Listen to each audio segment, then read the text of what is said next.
To start this class, you know that yesterday I took a class, right? And in that class, I talk about this structure. আপনাদের মনে থাকার কথা যে for making any kinds of English sentences, we need this structure. এই স্ট্রাকচারটাকে maintain করে আমরা ইংলিশে যে কোনো সেন্টেন্স তৈরি করি। এটা গতকালকে ক্লাসে দেখিয়েছিলাম, তো আজকে আমাদের সেকেন্ড ফ্রি ক্লাস এই ল্যাঙ্গুয়েজের। এখন এই ক্লাসটাতে আমি আপনাদেরকে দেখাবো মেইনলি যে কিভাবে আমরা গতকাল যেটা বলছিলাম টেন্স মডাল এগুলো লাগে, তো এই বিষয়গুলোকে একটু দেখাবো যে এই টেন্সের স্ট্রাকচার গুলো কেমন, কিভাবে নেগেটিভ ইন্ট্রোগেটিভ সেন্টেন্স গুলো আমরা তৈরি করতে পারি। এরপর আমি আপনাদেরকে দেখাবো মডাল ভার্ব এবং সেমি মডাল অক্সিলারি ভার্বের সেন্স গুলো কেমন। এরপর আমি আপনাদেরকে দেখাবো এই যে গতকাল ভার্বের কথা বলছিলাম যারা ভোকাবুলারিতে দুর্বল, ভোকাবুলারি বলতে মেইনলি ভার্ব সম্পর্কে কনসেপ্ট রাখতে হয়, ভার্ব সম্পর্কে ভালো কনসেপ্ট থাকলে, ভালো ধারণা থাকলে দ্রুত এই জায়গাটাকে ডেভেলপ করা যায়।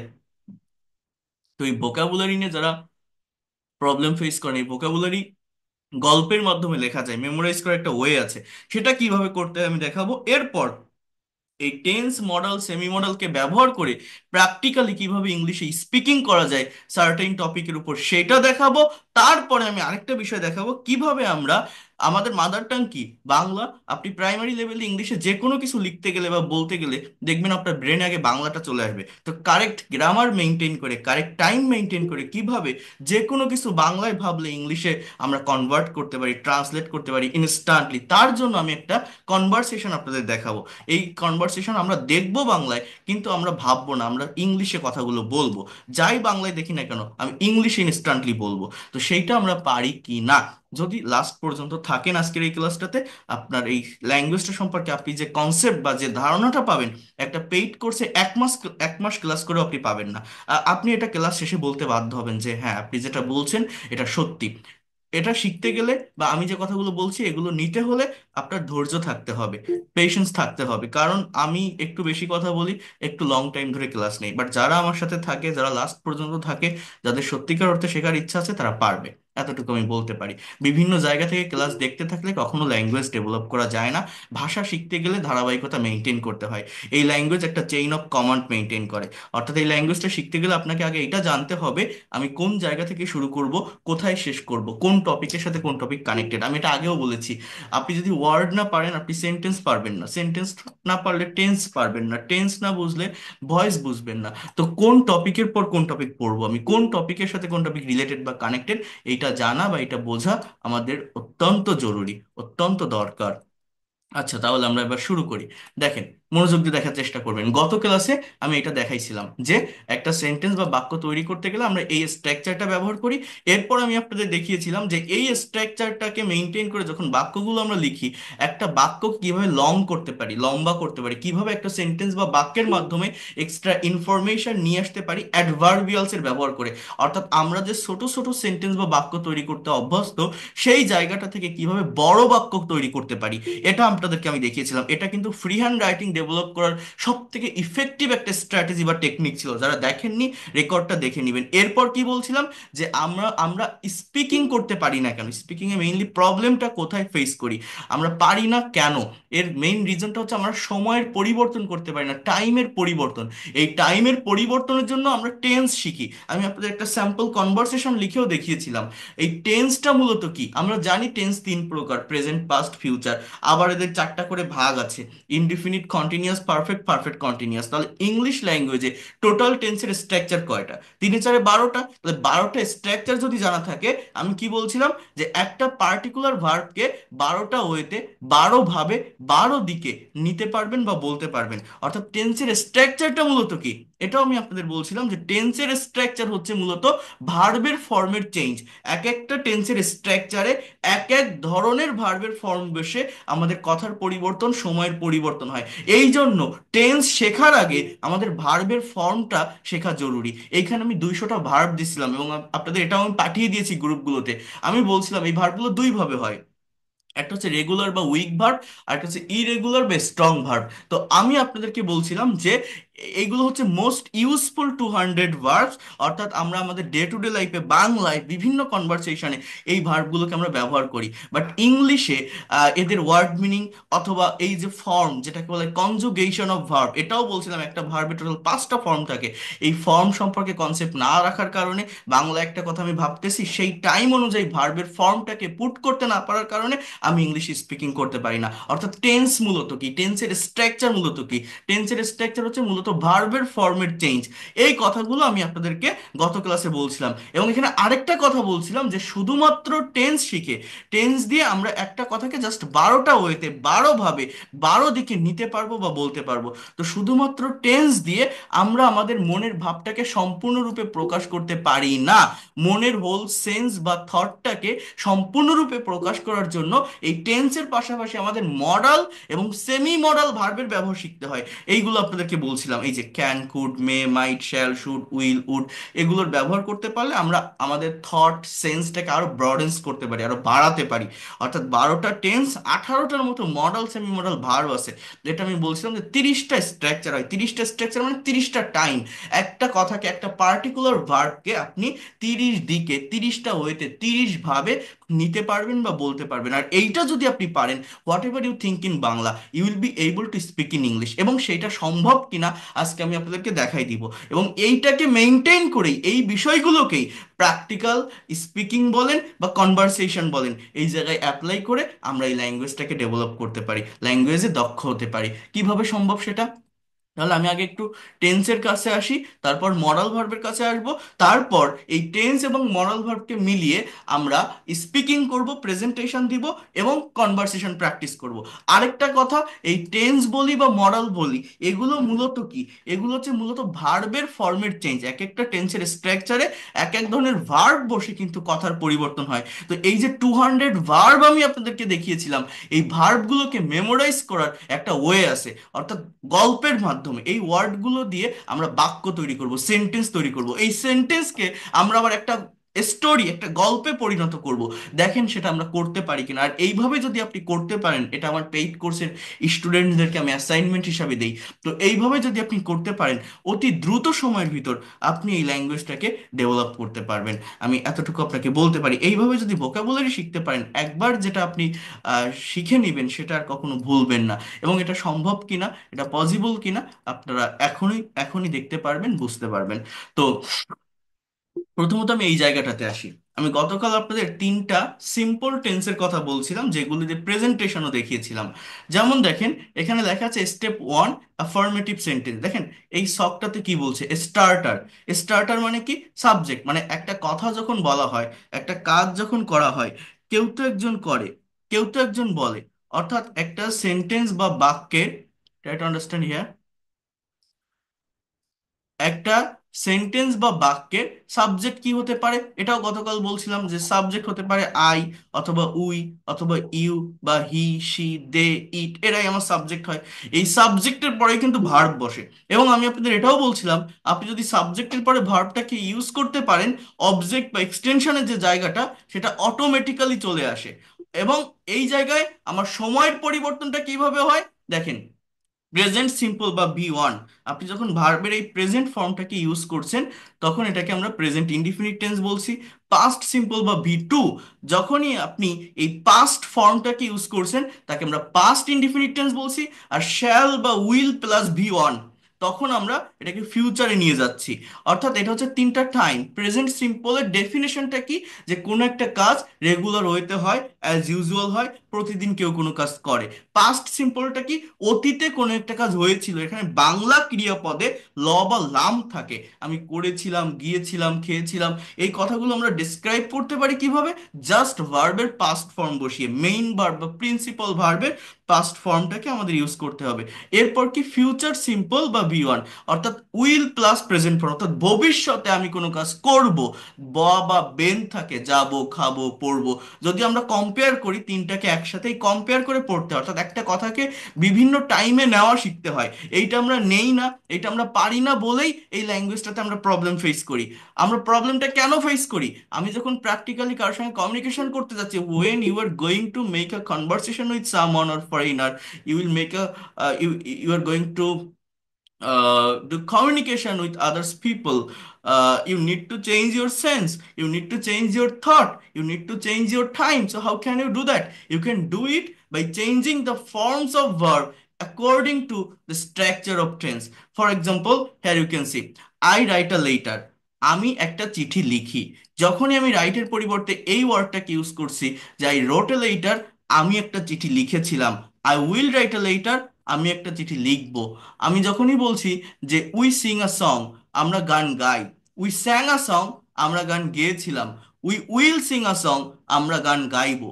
ইউ ওয়াচ টিভি, তুমি টিভি দেখো। অ্যাজ ইউজুয়াল কেউ কোনো কাজ করে, সাবজেক্টের পরেই ভার্বের base form. You watch TV, তুমি টিভি দেখেছিলে। ইউ উইল ওয়াচ টিভি, তুমি টিভি দেখবে। হি নোজ হিম, সাবজেক্ট যদি থার্ড পারসন সিঙ্গুলার নাম্বার হয়, প্রেজেন্ট ইনডিফিনিট টেন্সে, অন্য কোনো টেন্স না, পাস্ট বা ফিউচারে হবে না, শুধুমাত্র প্রেজেন্ট ইনডিফিনিট টেন্সে হি শি ইট বা যে কোনো সিঙ্গেল নাম যদি থাকে। তিন প্রকার পার্সন আছে ইংলিশ ল্যাঙ্গুয়েজে, আই এবং we first person, you second person, বাকি সব third person. So he she বা ইট বা কোনো সিঙ্গেল নাম যদি থাকে এবং সেটা যদি প্রেজেন্ট ইনডিফিনিট টেন্সের সেন্টেন্স হয়, ভার্বের সঙ্গে এস বা ইএস বসে। এই যে এস ইএস, মিনিং একই। যেমন আই নো হিম, আমি তাকে চিনি। হি বললে হি নোজ হিম, সে তাকে চেনে। হি নিউ হিম, সে তাকে চিনতো বা চিনেছিল। হি উইল নো হিম, সে তাকে চিনবে। শি প্লেইস ফুটবল, সে ফুটবল খেলে। শি প্লেইড ফুটবল, সে ফুটবল খেলেছিল। শি উইল প্লে ফুটবল, সে ফুটবল খেলবে। দেখেন, দে ড্রাইভ আ কার, তারা একটা গাড়ি চালায়। দে ড্রোভ আ কার, তারা একটা গাড়ি চালিয়েছিল। দে উইল ড্রাইভ আ কার, তারা একটা গাড়ি চালাবে। এইভাবে প্র্যাকটিসটা করতে হয়। ইংলিশ ল্যাঙ্গুয়েজ কঠিন না। আপনি যতই দুর্বল হন, যতই ইলিটারেট হন, আপনি শিখতে পারবেন। জাস্ট কিছু স্ট্র্যাটেজি, কিছু টেকনিক ফলো করে এগোতে হয়। এখানে প্রবলেমটা কোথায়? আমার মেইনলি কোন জায়গাটায় ফোকাস করতে হবে? ভার্বের উপর।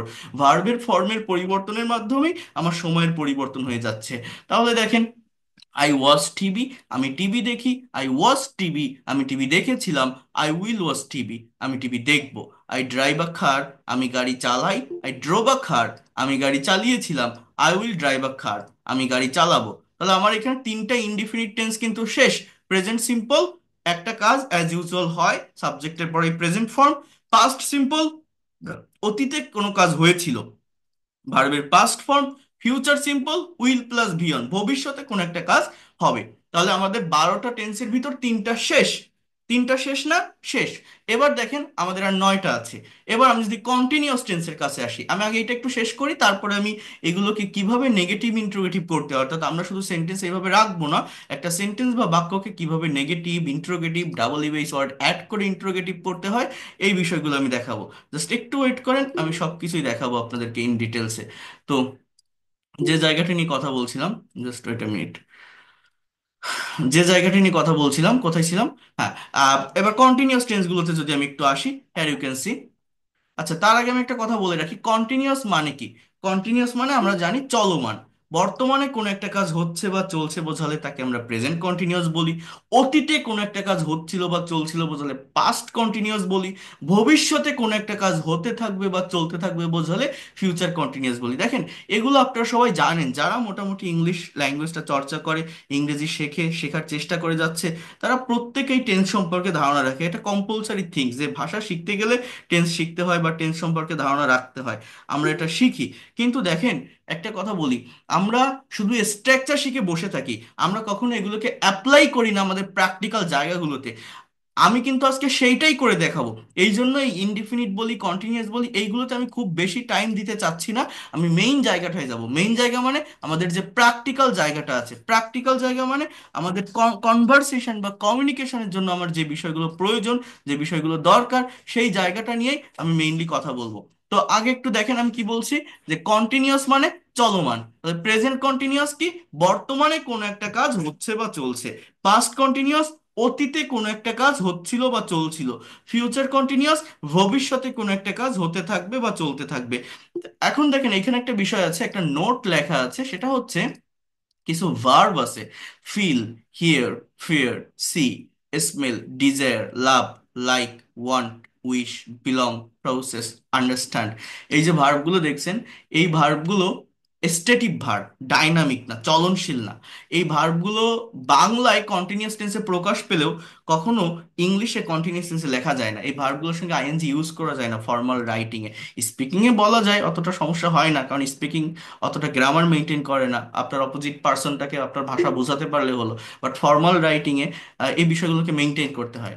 যেমন ফিল মানে কি, অনুভব করা। আমি যদি বলি আমি অসুস্থ বোধ করছি, আমার ভালো লাগতেছে না, বা আমি তোমাকে ফিল করতেছি, আমি আমি তোমাকে অনুভব করতেছি, আমি বাংলা কথা শুনে মনে হচ্ছে প্রেজেন্ট কন্টিনিউয়াস টেন্স। আপনি যদি বলেন আই এম ফিলিং ইউ, বা আই ফিল আনওয়েল, আমি অসুস্থ বোধ করছি, আই এম ফিলিং আনওয়েল, এই ফিলিং বলা যায় না, আপনাকে জাস্ট বলতে হবে আই ফিল। কেন বলতে হবে? দেখেন কন্টিনিউয়াস কোথায় ব্যবহার করা যায়? যখন কোনো একটা কাজ চলতে থাকে, অর্থাৎ অ্যাকশন দেয়, অ্যাকশনটা দেখা যায়, আমি ভাত খাচ্ছি, হাত দিয়ে তুলতেছি, গাল দিয়ে খাচ্ছি, সে বই পড়তেছে, জোরে জোরে পড়তেছে, হ্যাঁ একটা অ্যাকশন হচ্ছে, সে চিঠি লিখতেছে, হাত দিয়ে লিখতেছে।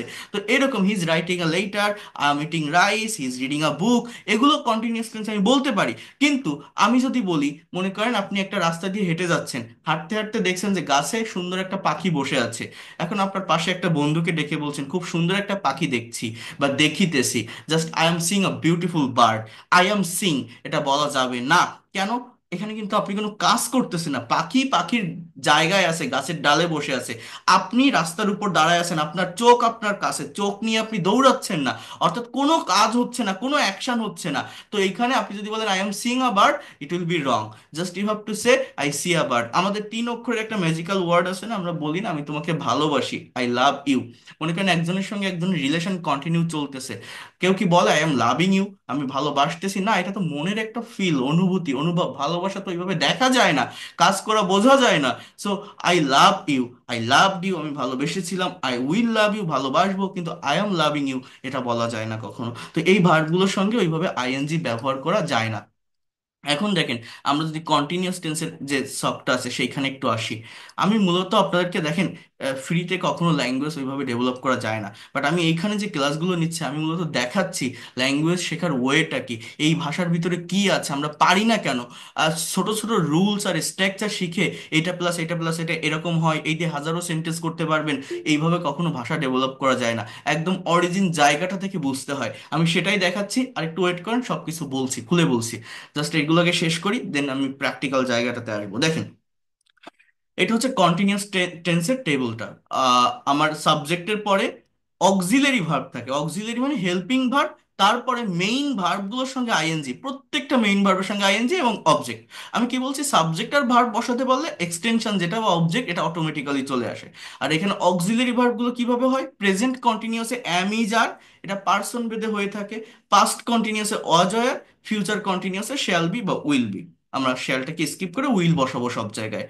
আচ্ছা, তাহলে দেখেন, আমি যদি বলি I am writing a letter, বাংলাটা কি, আমি একটা চিঠি লিখিতেছি। I was writing a letter, আমি একটা চিঠি লিখিতেছিলাম। পাস্ট কন্টিনিউয়াসটা কেমন? মনে করেন আপনি এখন আমার ক্লাসে আছেন, তাই না? এখন ক্লাসটা শেষ, আপনি ক্লাস করতেছেন, আপনাকে একজন কল দিচ্ছে, আপনি ক্লাসে থাকার কারণে কলটা রিসিভ করতে পারছেন না। এখন ক্লাস শেষে আপনি তাকে কল ব্যাক করলেন, কথাটা বোঝেন। ক্লাস শেষে তাকে কল ব্যাক করে বললেন যে আপনি যখন কল দিয়েছিলেন আমি একটা ক্লাস করিতেছিলাম, আমি একটা ক্লাসে ছিলাম, ক্লাস করতেছিলাম। So when you called me, I was doing a class. When you called me, I was learning English. So এই যে কথাটা আমি বললাম, এইটাই পাস্ট কন্টিনিউয়াস, অর্থাৎ অতীতে কোনো একটা কাজ হচ্ছিল বা চলছিল বোঝালে তাকেই আমরা পাস্ট কন্টিনিউয়াস টেন্স বলি। তাহলে দেখেন, I was writing a letter, আমি একটা চিঠি লিখিতেছিলাম। আর ফিউচার কন্টিনিউয়াস কি, ভবিষ্যতে কেউ কোনো কাজ করতে থাকবে, I will be writing a letter, আমি একটা চিঠি লিখতে থাকবো। উই আর প্লেইং ক্রিকেট, আমরা ক্রিকেট খেলতেছি। উই ওয়ার প্লেইং ক্রিকেট, আমরা ক্রিকেট খেলিতেছিলাম। We will be playing cricket, আমরা ক্রিকেট খেলতে থাকবো। You R driving a car, তুমি একটা গাড়ি চালাইতেছো। You were driving a car, তুমি একটা গাড়ি চালাইতেছিলে বা চালাচ্ছিলে। You will be driving a car, তুমি একটা গাড়ি চালাতে থাকবে। তাহলে কন্টিনিউয়াস টেন্সটা কি, বর্তমানে কোনো একটা কাজ হচ্ছে বা চলছে, প্রেজেন্ট কন্টিনিউয়াস। অতীতে কোনো একটা কাজ হচ্ছিল বা চলছিল, পাস্ট কন্টিনিউয়াস। ভবিষ্যতে কোনো একটা কাজ হতে থাকবে বা চলতে থাকবে, এটাকে আমরা বলছি ফিউচার কন্টিনিউয়াস। তাহলে try to understand here, I am singing a song, আমি একটা গান গাইতেছি। I was singing a song, আমি একটা গান গাইতেছিলাম।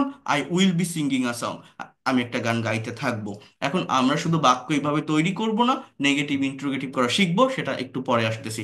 এবার আমি একটু পারফেক্ট টেন্সের কাছে আসি, একটু বোঝেন, আমরা দ্রুত শেষ করে যাই এই জায়গাগুলো। তাহলে প্র্যাকটিক্যাল জায়গাটা বুঝতে সুবিধা হবে। পারফেক্ট টেন্সটা কি? সাবজেক্টের পরে দেখেন তিনটা পারফেক্ট, তাই না? Present perfect, past perfect, future perfect, এগুলো নিয়ে আমাদের একটু বেশি সমস্যা হয়। কিন্তু প্র্যাকটিক্যাল যে কনভারসেশন বা কমিউনিকেশন বা স্পোকেন ইংলিশে বিশেষ করে এই future perfect, past perfect continuous, future perfect continuous, এগুলোর ব্যবহার তেমন হয় না। 12টা টেন্স শেখা লাগে না। জাস্ট 6টা বা 7টা টেন্স সম্পর্কে যদি ক্লিয়ার কনসেপ্ট থাকে, যে কোনো কথা ইংলিশে ডিসক্রাইব করা যায় বা প্রকাশ করা যায়। এই প্রেজেন্ট পারফেক্টের ব্যবহারটা একটু বেশি হয়। প্রেজেন্ট পারফেক্টের স্ট্রাকচার কি জানেন? এই সাবজেক্টের পরে হ্যাভ অথবা হ্যাজ অক্সিলারি বা হেল্পিং ভার্ব হিসাবে বসে। সাবজেক্ট যদি থার্ড পারসন সিঙ্গুলার নাম্বার হয়, এই হি, শি, ইট বা রানা এইরকম কোনো সিঙ্গেল নাম থাকলে হ্যাজ বসে, আদারওয়াইজ হ্যাভ। আর পাস্ট পারফেক্ট টেন্সে হ্যাড, যে টেন্সই হোক না কেন, যে পার্সনই হোক না কেন, হ্যাড। আর ফিউচার পারফেক্ট টেন্সে উইল হ্যাভ, যে পার্সনই হোক না কেন, উইল হ্যাভ। এরপরে মেইন ভার্বটা কি? ভি3, মানে ভার্বের past participle. Do, did, done, play, played, played, wash, washed, washed, drive, drove, driven, অর্থাৎ ভার্বের পাস্ট পার্টিসিপল থার্ড ফর্ম। এই ফর্মগুলো কিভাবে মুখস্থ করতে হয় আমি দেখাবো। এই দেখেন, সিং, স্যাং, সাং, মানে এটার পাস্ট ফর্ম কিন্তু SANG, আর পাস্ট পার্টিসিপল SUNG। এই বিষয়গুলো আমাদেরকে জানতে হয়। এই বিষয়গুলো সম্পর্কে আমাদের একটা ধারণা বা কনসেপ্ট রাখতে হয়। আমি দেখাচ্ছি, সেই জায়গাটাতে আসতেছি। তার আগে একটু দেখেন, যে জায়গাটা নিয়ে কথা বলবো সেটা হচ্ছে ট্রাই টু আন্ডারস্ট্যান্ড ইয়ার। দেখেন, প্রেজেন্ট পারফেক্টের ডেফিনেশনটা কি আগে এটা বোঝেন। কোনো একটা কাজ সম্পন্ন হয়ে গেছে, বুঝবেন, কমপ্লিট হয়ে গেছে কাজটা, কিন্তু খুব বেশিক্ষণ আগে হয়নি, রিসেন্টলি কাজটা সম্পন্ন হয়েছে, এইটাকে আমরা প্রেজেন্ট পারফেক্ট টেন্স বলি। কি বললাম? একটা কাজ শেষ, কিন্তু তার একটা ফল বা তার একটা রিয়েকশন এখনো আছে, কাজটা খুব বেশিক্ষণ আগে শেষ হয়নি, এইটাকে আমরা বলছি প্রেজেন্ট পারফেক্ট টেন্স। আচ্ছা, এখন এই টেন্সটার সঙ্গে আমি একটু বলে রাখি, পাস্ট ইনডিফিনিট টেন্সের একটা ক্রাশ হয়, একটা সংঘর্ষ হয়। কেন হয় জানেন? পাস্ট ইনডিফিনিট টেন্সও অতীতের, কিন্তু বাংলায় ল বা লাম থাকে, অর্থাৎ এমন কোনো কাজ যেটা হয়ে গেছে, তার কোনো ফল বা রিয়েকশন নেই, এটাকে আমরা পাস্ট ইনডিফিনিট টেন্স বলি। আবার এখানে একটা ক্রাশ হয় কেন? প্রেজেন্ট পারফেক্ট এবং পাস্ট ইনডিফিনিট টেন্সের যখন নেগেটিভ করা হয়, দুটোরই সেম মিনিং দেয়। বিষয়টা কেমন? আমি যদি একটু আপনাদেরকে বুঝিয়ে বলি, একটু দেখাই। এটা না দেখলে আপনারা বুঝতে পারবেন না জায়গাটা। জাস্ট একটা মিনিট দেখাচ্ছি। তো এইখানে একটু ফোকাস করবেন, মনোযোগ দিয়ে একটু দেখেন, নেওয়ার চেষ্টা করেন। আচ্ছা, শেষ। দেখেন, আহ এখানেই লিখি, প্রেজেন্ট পারফেক্ট টেন্সের স্ট্রাকচার কেমন জানেন? দেখেন, সাবজেক্ট প্লাস হ্যাভ অথবা হ্যাজ প্লাস ভার্বের থার্ড ফর্ম ভি3 প্লাস এক্সটেনশন। আর পাস্ট ইনডিফিনিট কি জানেন? Subject, try to understand here, subject plus verb two, V two plus extension. এখন দেখেন, আমি যদি দুইটা বাক্য লিখি, for example, I have eaten rice, এই বাক্যটার বাংলা অর্থ কি জানেন? আই হ্যাভ ইটেন রাইস, আমি ভাত খেয়েছি। আমি ভাত খেয়েছি। মনে করেন আপনি সন্ধ্যাবেলায় ভাত খেয়েছেন, রাতে কেউ জিজ্ঞাসা করছে আপনি কি ভাত খেয়েছেন, আপনি বলছেন হ্যাঁ আমি ভাত খেয়েছি। তো এটা প্রেজেন্ট পারফেক্ট, অর্থাৎ কাজটা শেষ, কাজটা সম্পন্ন হয়ে গেছে, বাট খুব বেশিক্ষণ আগে হয়নি। আর এই পাস্ট ইনডিফিনিট কি? আমি যদি বলি IATE, ইট, এর পাস্ট ফর্ম এট, পাস্ট পার্টিসিপল ইটেন। এখন আমি যদি বলি আই এট রাইস, এর বাংলা অর্থটা হচ্ছে আমি ভাত খেয়েছিলাম। হয়তো গতকাল খেয়েছিলেন বা আজকে একদম সকালে খেয়েছেন, মানে এমন কোনো কাজ যেটা হয়ে গেছে অলরেডি, তার কোনো ফল বা রিয়েকশন নেই। অর্থাৎ অ্যাফার্মেটিভ সেন্টেন্স বোঝা যায়, আই হ্যাভ ইটেন রাইস, আমি ভাত খেয়েছি, অর্থাৎ খেয়েছি, করেছি, গিয়েছি, পড়েছি, লিখেছি, দিয়েছি, নিয়েছি। এটা হচ্ছে আমার পাস্ট ইনডিফিনিট টেন্সের, প্রেজেন্ট পারফেক্ট টেন্সের স্ট্রাকচার। আর বাংলা ক্রিয়াপদে ল বা লাম থাকলে সেইটাকে আমরা বলছি কি? ল বা লাম থাকলে সেইটাকে আমরা বলছি পাস্ট ইনডিফিনিট টেন্স। গিয়েছিলাম, করেছিলাম, লিখেছিলাম, খেয়েছিলাম, এরকম যদি থাকে। কিন্তু দেখেন, যখন এই দুইটা বাক্যকে আমি নেগেটিভ করব, অর্থাৎ আপনি যদি এটা নেগেটিভ করেন যে আমি ভাত খাইনি, I have not, I have not eaten rice, এই I have not eaten rice মানে আমি ভাত খাইনি। আবার এই বাক্যটাকে যদি আপনি নেগেটিভ করেন, এটার নেগেটিভ হচ্ছে এরকম যে আই ডিড নট, এই ডিড এর ব্যবহার হয় পাস্ট টেন্সকে নেগেটিভ করতে গেলে ডিড এর ব্যবহার হয়, মেইন ভার্বটা প্রেজেন্ট ফর্মে চলে আসে। আই ডিডেন্ট ইট রাইস, এই যে দুটো বাক্য আমি লিখলাম, I have not eaten rice এবং আই ডিডেন্ট ইট রাইস, এই দুটো বাক্যেরই অর্থ same. I have not eaten rice মানেও আমি ভাত খাইনি, আর আই ডিডেন্ট ইট রাইস এর মানে হচ্ছে আমি ভাত খাইনি। Wait a minute. হ্যালো। হ্যাঁ, ওয়ালাইকুম আসসালাম।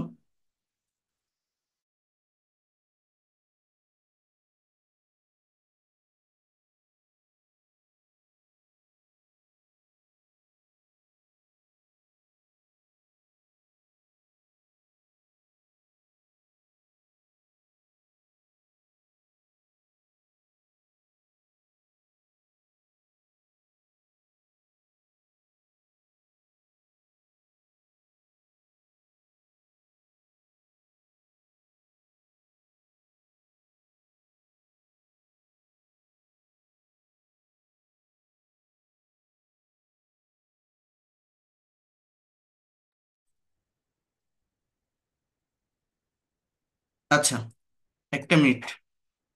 আচ্ছা, একটা minute please, just wait a minute. দেখেন, একটু নেওয়ার চেষ্টা করেন, একটা কল আসছিল। তো যে কথাটা আমি বলছি সেটা হচ্ছে, এই দুটো বাক্যের নেগেটিভ কিন্তু সেম মিনিং দেয়। তাহলে আপনি বুঝবেন কিভাবে? আমি যদি বলি যে সে স্কুলে যায়নি, আপনি পাস্ট ইনডিফিনিট দিয়ে করবেন না প্রেজেন্ট পারফেক্ট দিয়ে করবেন? এটা আপনার সিচুয়েশন অনুযায়ী বুঝে নিতে হবে।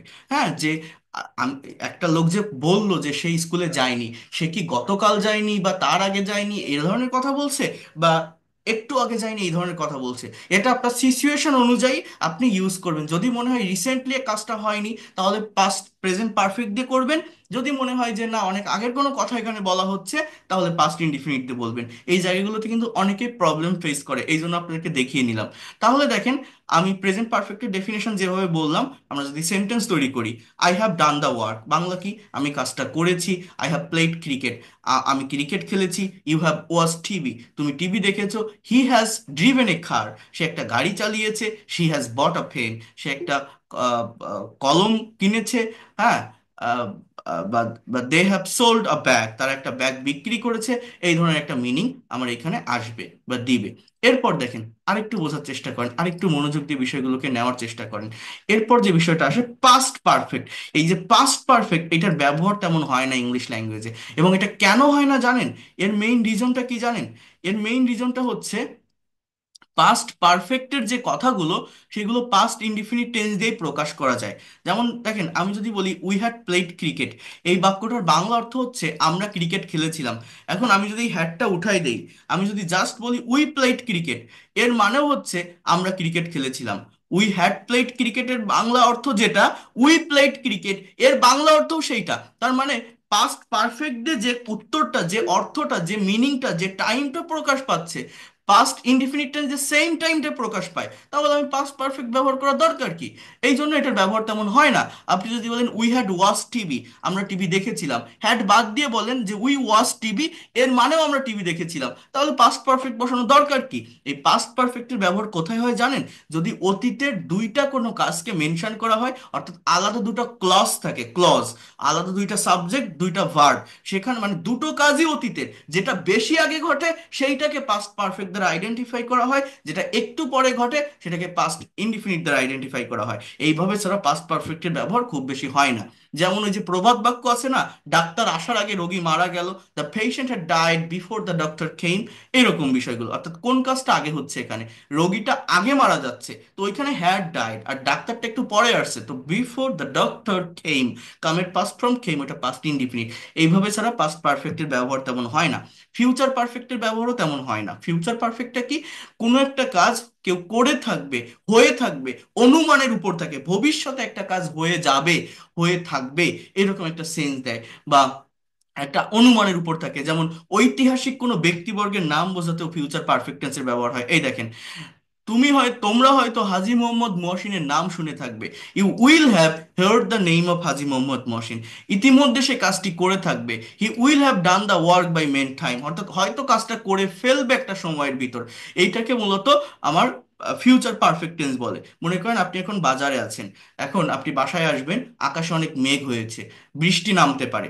এখন আপনি বাসায় আসতে আসতে বৃষ্টির ভিতর আটকে যেতে পারেন, আবার বাসায় আসার পরেও বৃষ্টিটা শুরু হতে পারে। এই টাইমে, এই সিচুয়েশনে আপনি বলতে পারেন যে we will have reached home before rain, অর্থাৎ বৃষ্টি শুরু হওয়ার আগে আমরা বাড়ি পৌঁছে থাকবো। হয়তো পৌঁছাতে পারবো, আপনি পৌঁছাতেও পারেন, বৃষ্টির ভিতর আটকেও যেতে পারেন, আকাশে তো মেঘ, বৃষ্টি আপনার হাতে নেই। কিন্তু এই যে অনুমানের উপর রেখে একটা কথাকে বলছেন, কি বললাম? We will have reached home before rain. So এইখানেই ফিউচার পারফেক্ট টেন্সের ব্যবহার হয়। এতটুকু আপনারা মনে রাখেন। এইবার যদি আমি কন্টিনিউয়াস টেন্স দেখাচ্ছি, এইবার যদি সবগুলো টেন্সকে একটু একসঙ্গে কম্পেয়ার করি, তাহলে কেমন দেখায়, এবং নেগেটিভ ইন্টারোগেটিভটা একটু করব। এটা শেষ করে আমি কিন্তু মডাল ভার্বে আসবো। মডাল ভার্বটা শেষ করে কনভারসেশন এবং স্পিকিং এর জায়গাটা নিয়ে কথা বলবো, ঠিক আছে? একটু ধৈর্য ধরে দেখতে হবে, থাকতে হবে লাস্ট পর্যন্ত, যদি শেখার ইচ্ছা থাকে, নেওয়ার ইচ্ছা থাকে। ফ্রিতে তো করছেন আপনি, অনেক জায়গায় অনেকেই আছেন এখানে যারা অলরেডি বিভিন্ন পেইড কোর্সের সঙ্গে ইনভলভ, অফলাইন হোক অনলাইন হোক। একটা পেইড কোর্স করবেন আর আমার এই ফ্রি ক্লাসগুলো করে যাবেন। যদি বেটার কিছু না পান তখন আপনি বলবেন টাকা দিয়ে করতে হবে না, এই ফ্রি ক্লাসগুলো যেটা করছেন। আর পেইড কোর্স যারা আমার করে তারা তো করেই, এমনি ভর্তি হয়, বললাম না 17 জন ভর্তি হয়েছে গতকাল একটা ক্লাস দেখেই। তো এই ফ্রি ক্লাসগুলো করে যান, আর আপনার যে কোনো পেইড কোর্সের সঙ্গে কম্পেয়ার করবেন, দেখবেন 5 থেকে 10টা ক্লাসেও আপনি পাবেন না যেটা আমার এই 2 ঘন্টার একটা সেশন থেকে পাবেন। দেখেন, এবার আমি কোথায় দেখাবো এত পেজ? আহ আমি একটা ব্ল্যাঙ্ক পেজে আসি, ট্রাই টু আন্ডারস্ট্যান্ড হিয়ার। এইখানে গতকাল সেন্টেন্স গুলো দেখাচ্ছিলাম, এইখানেই দেখাই, খেয়াল করেন। আমি যদি বলি যে হি ড্রাইভস আ কার, সে একটা গাড়ি চালায়, এটা কোন টেন্স? Present indefinite tense. এইখানে আমি যদি বলি হি ড্রোভ এ কার, সে একটা গাড়ি চালিয়েছিল, তাহলে কোন টেন্স? আমার সাবজেক্ট কিন্তু সাবজেক্টের জায়গায়, অবজেক্ট অবজেক্টের জায়গায়, পরিবর্তনটা কোথায় হয়? ভার্বে। He will drive a car, he will drive a car, সে একটা গাড়ি চালাবে। He is driving a car, DRIVING, driving a car, সে একটা গাড়ি চালাইতেছে। হি ওয়াজ ড্রাইভিং আ কার, সে একটা গাড়ি চালাচ্ছিল। He was, he will be driving a car, he will be driving a car, সে একটা গাড়ি চালাতে থাকবে। তাহলে তিনটা ইনডিফিনিট টেন্স, তিনটা কন্টিনিউয়াস টেন্স আমার কিন্তু শেষ। হি হ্যাজ ড্রিভেন এ কার, সে একটা গাড়ি চালিয়েছে। পারফেক্টের ভিতর আমি শুধু এইটাই লিখবো, আর লিখবো না। আরেকটা হচ্ছে পারফেক্ট কন্টিনিউয়াস। পারফেক্ট কন্টিনিউয়াস মানে কি? চলমান, কিন্তু অনেক আগে থেকে কোনো একটা কাজ হচ্ছে বা চলছে, অর্থাৎ দীর্ঘ সময় ধরে চলমান বোঝালে তাকেই আমরা পারফেক্ট কন্টিনিউয়াস বলি। আমার কথাটা মনোযোগ দিয়ে বুঝবেন। প্রেজেন্ট পারফেক্ট কন্টিনিউয়াস টেন্স আমরা কাকে বলি বা কাকে বলছি? এমন কোনো কাজ যে কাজটা অতীত থেকে শুরু করে এখনো পর্যন্ত হচ্ছে বা চলছে, একটা পিরিয়ড অফ টাইম বা পয়েন্ট অফ টাইম বোঝায়। এটার স্ট্রাকচার হচ্ছে হ্যাভ বিন বা হ্যাজ বিন প্লাস ভার্বের সঙ্গে আইএনজি। যেমন আমি যদি বলি আহ, আমি 5 বছর ধরে ইংরেজি শেখাচ্ছি, তাহলে ইংলিশটা কি হবে? I have been teaching, I have been teaching English for 5 years, I have been teaching English for 5 years. এখন আপনি যদি বলেন আমি 5 বছর ধরে ইংরেজি শিখতেছি, so I have been learning English for 5 years. এই ফর মানে ধরে, পিরিয়ড অফ টাইম বোঝালে ফর বসে। আর যদি পয়েন্ট অফ টাইমকে মেনশন করেন, অর্থাৎ আপনি যদি বলেন যে আমি 2016 সাল থেকে ইংরেজি শিখতেছি, আমি যদি বলি আমি 2016 সাল থেকে ইংরেজি শেখাচ্ছি, তো I have been teaching English since 2016, since, অর্থাৎ পয়েন্ট অফ টাইম বোঝালে সিন্স। এটাকে বলা হয় present perfect continuous tense. Subject third person singular number হলে হ্যাবের জায়গায় হ্যাজ হয়। আর পাস্ট পারফেক্ট কি? এই হ্যাবের পরিবর্তে just had been. Future perfect হলে will have been. Past perfect কি? যে দীর্ঘ সময় ধরে কোন একটা কাজ হচ্ছিল বা চলছিল, আমি 5 বছর ধরে ইংরেজি শিখিতেছিলাম, I had been learning English for 5 years, এটাকে পাস্ট পারফেক্ট কন্টিনিউয়াস বলে। I will have been learning English for 5 years, আমি 5 বছর ধরে শিখতে থাকবো, এটাকে ফিউচার পারফেক্ট কন্টিনিউয়াস বলে। তো অত দরকার নেই, জাস্ট এই কয়টা, এই যে কয়টা টেন্স লিখলাম না, টোটাল এখানে 8টা টেন্স হয়েছে মনে হয়। এই 8টা স্ট্রাকচার যদি আপনার জানা থাকে, বিশ্বাস করেন, whatever you think in Bangla, you will be able to express your whole thoughts in English properly. এখন সেন্টেন্স বা বাক্য কিন্তু শুধু এইভাবে তৈরি করে রাখলে হবে না। আমি কি বলি যে আমাদের একটা সেন্টেন্স বা বাক্যকে নেগেটিভ করতে হবে, ইন্ট্রোগেটিভ করতে হবে, নেগেটিভ ইন্ট্রোগেটিভ করতে হবে, ডাবল ইউএস ওয়ার্ড অ্যাড করা শিখতে হবে। আমরা অনেকে কোশ্চেন করতে পারি না, এটার নিয়ম কি জানেন? আমার কথাটা মনোযোগ দিয়ে বুঝবেন। যে কোনো সেন্টেন্স বা বাক্যকে নেগেটিভ করার জন্য সেই বাক্যের ভিতরে যে অক্সিলারি বা হেল্পিং ভার্বটা থাকে তার সাথে নট বসালে একটা সেন্টেন্স নেগেটিভ হয়। অক্সিলারি ভার্বটা সাবজেক্টের আগে নিয়ে আসলে ইন্ট্রোগেটিভ হয়। আমাদের টেন্সের স্ট্রাকচার টোটাল 12টা না? এই 12টা স্ট্রাকচারের ভিতর মনে রাখবেন 10টাতেই অ্যাফার্মেটিভ সেন্টেন্স বা মানে মেইন যে সেন্টেন্সটা, ওই সেন্টেন্সে অক্সিলারি ভার্ব থাকে, হেল্পিং ভার্ব থাকে। দুটো টেন্সে থাকে না, প্রেজেন্ট ইনডিফিনিট এবং পাস্ট ইনডিফিনিট। যেমন দেখেন, হি ড্রাইভস এ কার, সাবজেক্টের পরেই ভার্বের, মেইন ভার্বের present form. He drove a কার, সাবজেক্টের পরেই ভার্বের পাস্ট ফর্ম। কিন্তু দেখেন বাকিগুলোতে হি উইল ড্রাইভ এ কার, এই উইলটা অক্সিলারি ভার্ব, ড্রাইভটা main verb. He is driving a car, ইজটা অক্সিলারি ভার্ব, ড্রাইভিংটা মেইন ভার্ব। অক্সিলারি মানে কি হেল্পিং ভার্ব, এটাকে বলতে সাহায্য করতেছে। He was driving a car, he will be driving a car, he has driven a car, he have been teaching, বা যাই বলি না কেন, এই যে বাক্যগুলো মানে অন্য সবগুলো স্ট্রাকচারে অক্সিলারি ভার্ব আছে, তারপরে গিয়ে মেইন ভার্ব, সেটা ড্রাইভ হোক, ড্রাইভিং হোক, ড্রিভেন হোক, যাই হোক না কেন। কিন্তু প্রেজেন্ট আর পাস্ট ইনডিফিনিট টেন্সে থাকে না।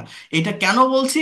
আবারও বলছি, আমাদের নিয়ম হচ্ছে এইটা, যে কোনো বাক্যকে নেগেটিভ করার জন্য সেই বাক্যের ভিতরে যে অক্সিলারি বা হেল্পিং ভার্বটা থাকে তার সাথে নট বসালে বাক্য নেগেটিভ হয়, অক্সিলারি ভার্ব সাবজেক্টের আগে আনলে ইন্ট্রোগেটিভ হয়। তো এই প্রেজেন্ট বা পাস্ট ইনডিফিনিটে থাকে না, এখানে তো মেইন ভার্বের সাথে নট বসানো যাবে না, ড্রাইভ নট, ড্রোভ নট বলতে পারবে না।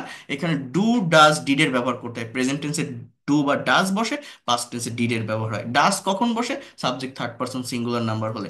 যেমন দেখেন, হি ড্রাইভস এ কার, এটা নেগেটিভ কি জানেন? He doesn't, doesn't. এই ডাজ মানে কি? ওই ডু ভার্বের সাথে ইএসটা বসে যাওয়া। আর যখন আপনি ডাজেন্ট বসাচ্ছেন, ওই ড্রাইভস আর থাকবে না, ওইটা বেস ফর্মে চলে আসবে। ওই ড্রাইভসটাকে বলে ভার্বের থার্ড পারসন বা ভি 5। ওই ডাজটাও ডু ভার্বের থার্ড পারসন বা ভি 5। তো তখন ডাজ বসে, ওই ভার্বটা বেস ফর্ম বা ভি 1-এ চলে আসবে। He doesn't drive a car, সে গাড়ি চালায় না। এই হচ্ছে আমার নেগেটিভ। আমি যদি বলি সে কি গাড়ি চালায়, জাস্ট এই অক্সিলারি ভার্বটা আগে আসবে। Does he drive a car, সে কি গাড়ি চালায়? Does he drive a car, সে কি গাড়ি চালায় না? তাহলে কি হবে? এটাকে বলে negative interrogative sentence. Doesn't he drive a car, সে কি গাড়ি চালায় না? Doesn't he drive a car. হ্যাঁ, এবার দেখেন, হি ড্রোভ এ কার, তাহলে আমি নেগেটিভ কিভাবে করব? ড্রোভ হচ্ছে ড্রাইভের পাস্ট ফর্ম, এটা পাস্ট ইনডিফিনিট টেন্স। যখন এটাকে নেগেটিভ করবো আমি ডিডের ব্যবহার করব, যে পার্সনই হোক ডিড বসবে, কোনো এস ইএস কিছু হবে না।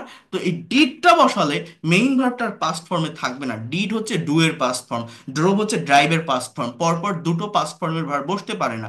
তো ডিড বসলে মেইন ভার্বটা বেস ফর্মে চলে আসবে। তাহলে he drive, drove a car, he নেগেটিভটাকে ডিডেন্ট ড্রাইভ আ কার, সে গাড়ি চালিয়েছিল, সে গাড়ি চালায়নি। বাংলাটাকে সে গাড়ি চালায়নি। সে কি গাড়ি চালিয়েছিল? সে কি গাড়ি চালিয়েছিল? তখন ইংলিশটা কি হবে জানেন? যে did he drive a car, did he drive a car, সে কি গাড়ি চালিয়েছিল? Did he drive a car, সে কি গাড়ি চালায়নি? তখন কি হবে? সে কি গাড়ি চালায়নি? Didn't he drive a car, সে কি গাড়ি চালায়নি? Didn't he drive a car, সে কি গাড়ি চালায়নি? এইভাবে এই বাক্যগুলো আমরা করতে পারি। এইটা করা শিখতে হবে। আবার দেখেন, হি উইল ড্রাইভ আ কার, সে গাড়ি চালাবে। তাহলে এখানে অক্সিলারি আছে, কিভাবে করব? He will not, will not কে সংক্ষেপে বা কন্ট্রাস্টে ওন্ট বলা যায়। Won't, he won't drive a car, সে গাড়ি চালাবে না। হি উইল ড্রাইভ আ কার মানে কি বললাম? সে গাড়ি চালাবে। তাহলে হি ওন্ট ড্রাইভ আ কার, এর মানে কি বলছি? যে সে গাড়ি চালাবে না। ওন্ট মানে কি? Will not, will not. এইভাবে ভাঙতে হবে, যত বেশি ভাঙতে পারবেন তত দ্রুত ফ্লুয়েন্সি আসবে। ইন্ট্রোগেটিভ কি? Will he drive a car, সে কি গাড়ি চালাবে? Will he drive a car, সে কি গাড়ি চালাবে না? ওন্ট হি বা উইল হি নট, ফুল ফর্মে নট ইউজ করলে will he not drive a car, বা কন্ট্রাস্টে বলে ওন্ট হি ড্রাইভ আ কার। এইভাবে বাক্যগুলো হবে। He is driving a car, negative কি? He isn't, I mean is not driving a car. এই দেখেন, এখন আমি একটা কথা বলি, এই যে লাস্টে যে দুটো বাক্য লিখলাম, এই যে উইল হি ড্রাইভ এ কার বা won't he drive a car, এই দুটো কিন্তু আমার ইন্ট্রোগেটিভ, তাই না? বা এই যে দুটো বাক্য, did he drive a car, সে কি গাড়ি চালিয়েছিল? আরেকটা কি? Didn't he drive a car, সে কি গাড়ি চালায়নি? বা এই যে does he drive a car, doesn't he drive a car. দেখেন, এগুলো হচ্ছে কোশ্চেন, প্রশ্নবোধক বাক্য। ইংলিশ ল্যাঙ্গুয়েজে এই ইন্ট্রোগেটিভ সেন্টেন্সগুলো দেখেন মেইনলি দুই ভাবে হয়। একটা হচ্ছে ডাব্লিউএইচ কোশ্চেন দিয়ে, অর্থাৎ ডাব্লিউএইচ ওয়ার্ড দিয়ে তৈরি করতে হয়, যেটাকে ইনফরমেটিভ কোশ্চেন বলে। আরেকটা হচ্ছে এই অক্সিলারি ভার্ব দিয়ে তৈরি হয়, যেটাকে ইয়েস নো কোশ্চেন বলে। অর্থাৎ এই অক্সিলারি ভার্ব দিয়ে যে কোশ্চেনগুলো তৈরি হয়, তার উত্তরটা ইয়েস বা নো দিয়ে কমপ্লিট করা যায়। সে কি গাড়ি চালায়? হ্যাঁ বা না। সে কি গাড়ি চালায় না? হ্যাঁ। বা না, এভাবে কমপ্লিট করা যায়। আর এর আগে যদি আপনি ডাব্লিউএইচ ওয়ার্ড অ্যাড করেন তাহলে ডাব্লিউএইচ ওয়ার্ড যুক্ত ইন্টারোগেটিভ বা নেগেটিভ ইন্টারোগেটিভ সেন্টেন্স হয়। যেমন আমি যদি বলি যে where does he drive a car, সে কোথায় গাড়ি চালায়, বা when does he drive a car, সে কখন গাড়ি চালায়, বা why does he drive a car, সে কেন গাড়ি চালায়, how does he drive a car, সে কিভাবে গাড়ি চালায়। এইভাবে কিন্তু আপনারা আপনাদের সিচুয়েশন অনুযায়ী যে ডাব্লিউএইচ ওয়ার্ডের প্রয়োজন সেটা ইউজ করে সেন্টেন্স তৈরি করতে পারেন। এবং এইটা করা শিখতে হবে, যে যত বেশি এই বাক্যগুলোকে ভাঙতে পারবে, হ্যাঁ, একটা থেকে, সে তত দ্রুত এই জায়গায় ডেভেলপ করতে পারবে। অর্থাৎ এই যে হোয়ার, কি বললাম, where does he drive a কার, এখানে আমি যদি বলি when does he drive a car, হ্যাঁ, সে কোথায় গাড়ি চালায়, সে কখন গাড়ি চালায়। বা এখানে আমি যদি বলি যে why does he drive a car, সে কেন গাড়ি চালায়। বা আমি যদি বলি how does he drive a car, সে কিভাবে গাড়ি চালায়, how does he drive a car, সে কিভাবে গাড়ি চালায়। আবার এই ডাজেন্টটাকেও আপনি নিতে পারেন। যেমন আপনি যদি এখানে বলেন যে where doesn't he drive a car, where doesn't he drive a car মানে কি, সে কোথায় গাড়ি চালায় না। When doesn't he drive a car, সে কখন গাড়ি চালায় না, সে কোথায় গাড়ি চালায় না, সে কখন গাড়ি চালায় না। Why doesn't he drive a car, সে কেন গাড়ি চালায় না। How doesn't he drive a car, সে কিভাবে গাড়ি চালায় না। এটা কঠিন না, খুব সহজ। একটা সেন্স বুঝতে পারলে দ্রুত পারবেন, ডেভেলপ করা যায় দ্রুত। ইংলিশ ল্যাঙ্গুয়েজ কঠিন কিছু না, আমরা নিজেরা এটাকে কঠিন করে ফেলি। তাহলে দেখেন এই যে বাক্যগুলো আমি লিখলাম, এটা যদি আপনারা করতে পারেন, একটা বাক্য থেকে দেখেন কতগুলো বাক্য তৈরি করলাম। এটা করতে পারলে সবগুলো সেন্টেন্সকে এইভাবে করা যায়। ডিডি ড্রাইভ এ কার, আপনি এখানে কি বলতে পারেন যে why did he drive a car, সে কোথায় গাড়ি চালায়। Why did he drive a car, সে কেন গাড়ি চালায়। How did he drive a car, সে কিভাবে গাড়ি চালায়। হ্যাঁ, when did he drive a car, সে কখন, sorry, why did he drive a car, সে কোথায় গাড়ি চালিয়েছিল। Why did he drive a car, সে কেন গাড়ি চালিয়েছিল। How did he drive a car, সে কিভাবে গাড়িটা চালিয়েছিল। When did he drive a car, সে কখন গাড়িটা চালিয়েছিল। আবার আপনি যদি এখানে বলেন why didn't he drive a car, মানে কি, কেন সে গাড়িটা চালায়নি। এগুলো আমরা বাংলায় ভাবি, বাট এই প্রপার সেন্স, এই ওয়ার্ড আর মেনটেন করতে না পারার কারণে আমরা কিন্তু অনেক সময় ইংলিশে কথা বলতে পারি না বা ফ্রি হ্যান্ডে লিখতে পারি না। তো এইটা আপনাদেরকে করতে হবে। এই সবগুলো সেন্টেন্স করার নিয়ম হচ্ছে এইরকমই, জাস্ট এর বাইরে আর কিছু না। পারলে একটু চেষ্টা করবেন এইভাবে সেন্টেন্সগুলো তৈরি করার। এই দেখেন, will he drive a car, সে কি গাড়ি চালাবে। Won't he drive a car, সে কি গাড়ি চালাবে না। মনে করেন আপনি এখন ক্লাস করছেন, আপনার একটা বাচ্চা আছে, আপনি তাকে ভাত খাওয়াবেন, সে খেতে চাচ্ছে না। আপনি তাকে বলছেন তুমি কি ভাত খাবে না। ওন্ট ইউ ইট রাইস, অর্থাৎ will you not eat rice, এটাকে নেগেটিভ ইন্টারোগেটিভ বলে। এখন আপনি যদি ওকে প্রশ্ন করেন যে কেন তুমি ভাত খাবে না, তোমার হয়েছেটা কি, হোয়াট হ্যাপেন, তুমি কেন ভাত খাবে না, তাহলে কি হবে, এখানে জাস্ট একটা হোয়াই বসান। যে why won't you eat rice, why won't you drive a car, সে কেন গাড়ি চালাবে না। Why won't you drive a car, সে কোথায় গাড়ি চালাবে না। Where won't you drive a car. এইভাবে ডাব্লিউএইচ ওয়ার্ড বসালে ডাব্লিউএইচ ওয়ার্ড যুক্ত ইন্টারোগেটিভ সেন্টেন্স তৈরি হয়, যাকে ইনফরমেটিভ কোশ্চেন বলে। এখানে একটা ক্লাস থেকে তো সব বোঝানো যায় না, আমি তো দ্রুত বলে যাচ্ছি। যারা পেইড কোর্সে আসে তাদেরকে পার্ট পার্ট পার্ট পার্ট করে ধীরে ধীরে সবকিছু বোঝায়, বাট আপনারা ফ্রি ক্লাস করছেন, সবাই তো আর পেইড কোর্সে আসবেন, আপনি আজকে আসেন কালকে নাও থাকতে পারেন। এই জন্য আমি দেখাই দিয়ে যাচ্ছি এই ল্যাঙ্গুয়েজের ভিতর কি আছে। তো আমাদের এই জিনিসগুলো একটু শিখতে হবে, ঠিক আছে। এটা গেল এক নাম্বার কথা। এইবার আমি কি বলছি যে শুধুমাত্র টেন্স শিখে আমরা কিন্তু আমাদের মনের ভাবটাকে সম্পূর্ণরূপে প্রকাশ করতে পারি না। টেন্স কি, আমি গাড়ি চালাই, I drive a car, I drove a car, I will drive a car, I am driving A car, I was driving A car, I will be driving A car, I have driven a car, I have been driving A car since morning. এইভাবে সর্বোচ্চ 12টা আমি বলতে পারবো, যে আমি চালাই, চালিয়েছিলাম, চালাবো, চালাইতেছি, চালাচ্ছিলাম, চালাতে থাকবো, চালিয়েছি, সর্বোচ্চ 12টা আমি বলতে পারবো। কিন্তু এইটাই আমার মনের ভাব প্রকাশ করার জন্য যথেষ্ট নয়। আমি যদি বলি যে তার আজ গাড়ি চালানোর কথা বা তার কথা ছিল, এগুলো আপনি কিভাবে বলবেন। এগুলো বলার জন্য আমাকে মডাল এবং সেমি মডাল ভার্বের ব্যবহার শিখতে হয়। মডাল বা সেমি মডাল কি, এটা হচ্ছে অক্সিলারি ভার্ব। যেমন আমি এই জায়গাটাতে যদি একটু আসি, তারপর আমি এটা শেষ করেই প্র্যাকটিক্যাল জায়গাটা নিয়ে কথা বলছি। 1 মিনিট টাইম দেন একটু। দেখেন, এই মডাল ভার্ব বা সেমি মডাল ভার্বটা মূলত কি, এইখানে কি বলছে দেখেন, যে মডালস আর অক্সিলারি ভার্বস। মডাল হচ্ছে অক্সিলারি মানে হেল্পিং ভার্ব। হেল্পিং মানে কি, মানে এর পরে অবশ্যই অবশ্যই একটা মেইন ভার্ব বলবে, অর্থাৎ অন্য একটা ভার্বকে কথা বলতে সাহায্য করে। They are used with main verb to give additional meaning to the main verb. তারা মেইন ভার্বের সাথে ব্যবহৃত হয় অতিরিক্ত অর্থ দিতে মেইন ভার্বকে। এবং এইখানে বলছে দেখেন, এই অধ্যায়ে মডালগুলো নিজস্ব অর্থ অনুসারে বাক্য গঠিত হবে। তবে মডালের পর ভার্ব সর্বদাই বেস ফর্মে বসবে, ভার্বের সাথে কখনো S, ES, D, ED, ING বসানো যাবে না। অর্থাৎ এটা হচ্ছে মডাল ভার্ব শেখার একটা বেনিফিট। কি বেনিফিটটা কি, কথাটা একটু বোঝেন। আমি যখন টেন্সের স্ট্রাকচার দিয়ে সেন্টেন্স তৈরি করছি, সেখানে আমি প্রাইমারি অক্সিলারি ভার্বের ব্যবহার করছি। প্রাইমারি অক্সিলারি ভার্ব দুই প্রকার, একটা প্রাইমারি একটা মডেল। প্রাইমারি কোনগুলো?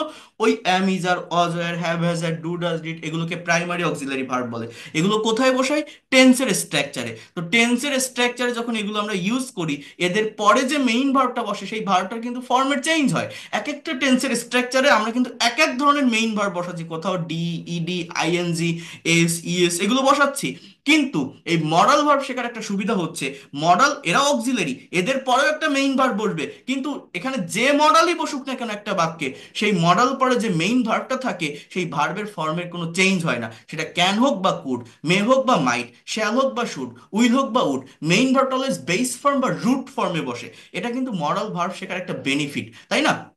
এখন দেখেন, এখানে যে কথাটা মূলত বলা হচ্ছে সেটা হচ্ছে মডাল ভার্ব এখানে একটা মেইন রোল প্লে করে। অর্থাৎ প্রত্যেকটা মডাল অক্সিলারি ভার্বের যে বাংলা অর্থ, ওয়ার্ড মিনিং, এইটা কিন্তু আমাদের একটু শিখতে হবে। যেমন ক্যান মানে পারা, কুট পারা অতীত অর্থে, মে মানেও পারা, বাট এটা সম্ভাবনা অর্থে পারা বোঝায়। যেমন আমি 10 কেজি ভার বহন করতে পারি, এটা আমার অ্যাবিলিটি, আমার সক্ষমতা আছে, আমার দম আছে, আমি পারি। I can take 10 KG load.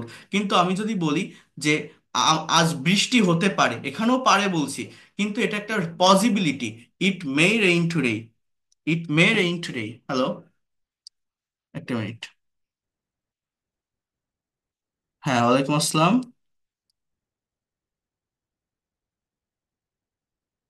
হ্যাঁ, হ্যাঁ,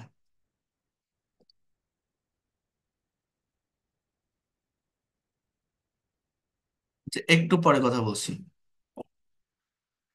আচ্ছা, দেখেন একটু বোঝার চেষ্টা করেন, নেওয়ার চেষ্টা করেন। তো কোথায় ছিলাম? যে মডাল ভার্ব একটা নিজস্ব রোল প্লে করে, ঠিক আছে? অর্থাৎ প্রত্যেকটা মডাল ভার্বের অর্থটা আমাদের আগে কিন্তু একটু জানতে হবে। যেমন ক্যান মানে পারা, কুড পারা অতীত অর্থে, মে সম্ভাবনা অর্থে, মাইট পাস্ট অফ মে, আমি বুঝাই দিচ্ছি এগুলো।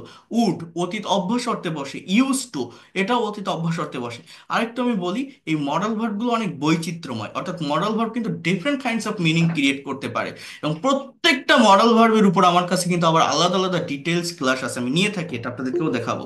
এরপর হচ্ছে শুড, উচিত অর্থে, ought টু এর মানে উচিত, পার্থক্য আছে কিছু কিছু। যেমন ফর্মালি কোনো কিছু বলা উচিত, পলাইটনেসের সঙ্গে বলা উচিত, এখানে ought টু বসে। আর ইন জেনারেলি কোনো কিছু করা উচিত, এখানে শুডের ব্যবহার হয়।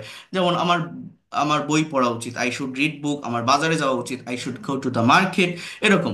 কিন্তু এমন কোনো কাজ যে কাজটা করা আপনার একটা দায়িত্ব, ডিউটি বা কর্তব্য, হ্যাঁ ডিউটি বা দায়িত্ব, রেসপন্সিবিলিটি, এরকম দায়িত্ব বা কর্তব্যের ভিতর থাকে, যে কাজটা না করলে নয়, সেখানে ওট টু এর ব্যবহার করতে হয়। যেমন আমি যদি বলি আমার দেশের সেবা করা উচিত, you can say that I should serve my country, but instead of should, if you use I ought to serve my country, it will be more better. আমার পিতামাতাকে মান্য করা উচিত, I ought to obey my parents, ঠিক আছে? তো এরকম ভাবে এদের কিছু পার্থক্য আছে। মাস্ট মানে অবশ্যই, নিড টু মানে প্রয়োজন, ডেয়ার টু মানে সাহস করা, উড বেটার বা র্যাদার বরং, উচিত বা ভালোই, এই ধরনের একটা মিনিং দেয়। এখানে ওইভাবে টেবিলটা দেওয়া আছে। আমি ক্যামেরাটা একটু অফ করি, তাহলে দেখতে আপনাদের সুবিধা হবে। দেখেন, বোঝার চেষ্টা করেন, নেওয়ার চেষ্টা করেন। সাবজেক্ট, দেন মডাল ভার্ব, দেন মেইন ভার্বের বেস ফর্ম। আমি কি বলছিলাম? আমার মডালের অর্থটা একটু জানতে হবে, তাহলে এই সেন্টেন্সগুলো তৈরি করা একদমই সহজ। মেইন ভার্বের ফর্মের কোনো চেঞ্জ হবে না, যেটা কিন্তু টেন্সে হয়ে থাকে। কিন্তু মডালের ক্ষেত্রে এটা সুবিধা। হ্যাঁ, যে মডালই হোক না কেন, বেস ফর্মে থাকবে আমার মেইন ভার্বটা, ঠিক আছে? তাহলে কেমন সেটা? যেমন দেখেন, আই ক্যান স্পিক ইংলিশ, আমি ইংরেজি বলতে পারি। আই কুড স্পিক ইংলিশ, আমি ইংরেজি বলতে পারতাম। আই মে স্পিক ইংলিশ, আমি ইংরেজি বলতেও পারি। আই মাইট স্পিক ইংলিশ, আমি ইংরেজি বলতেও পারতাম।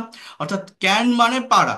দেখেন, এখানে আমি কখন ক্যানের ব্যবহার করব এবং কখন মেয়ের ব্যবহার করব এই ভার্বটার ক্ষেত্রে।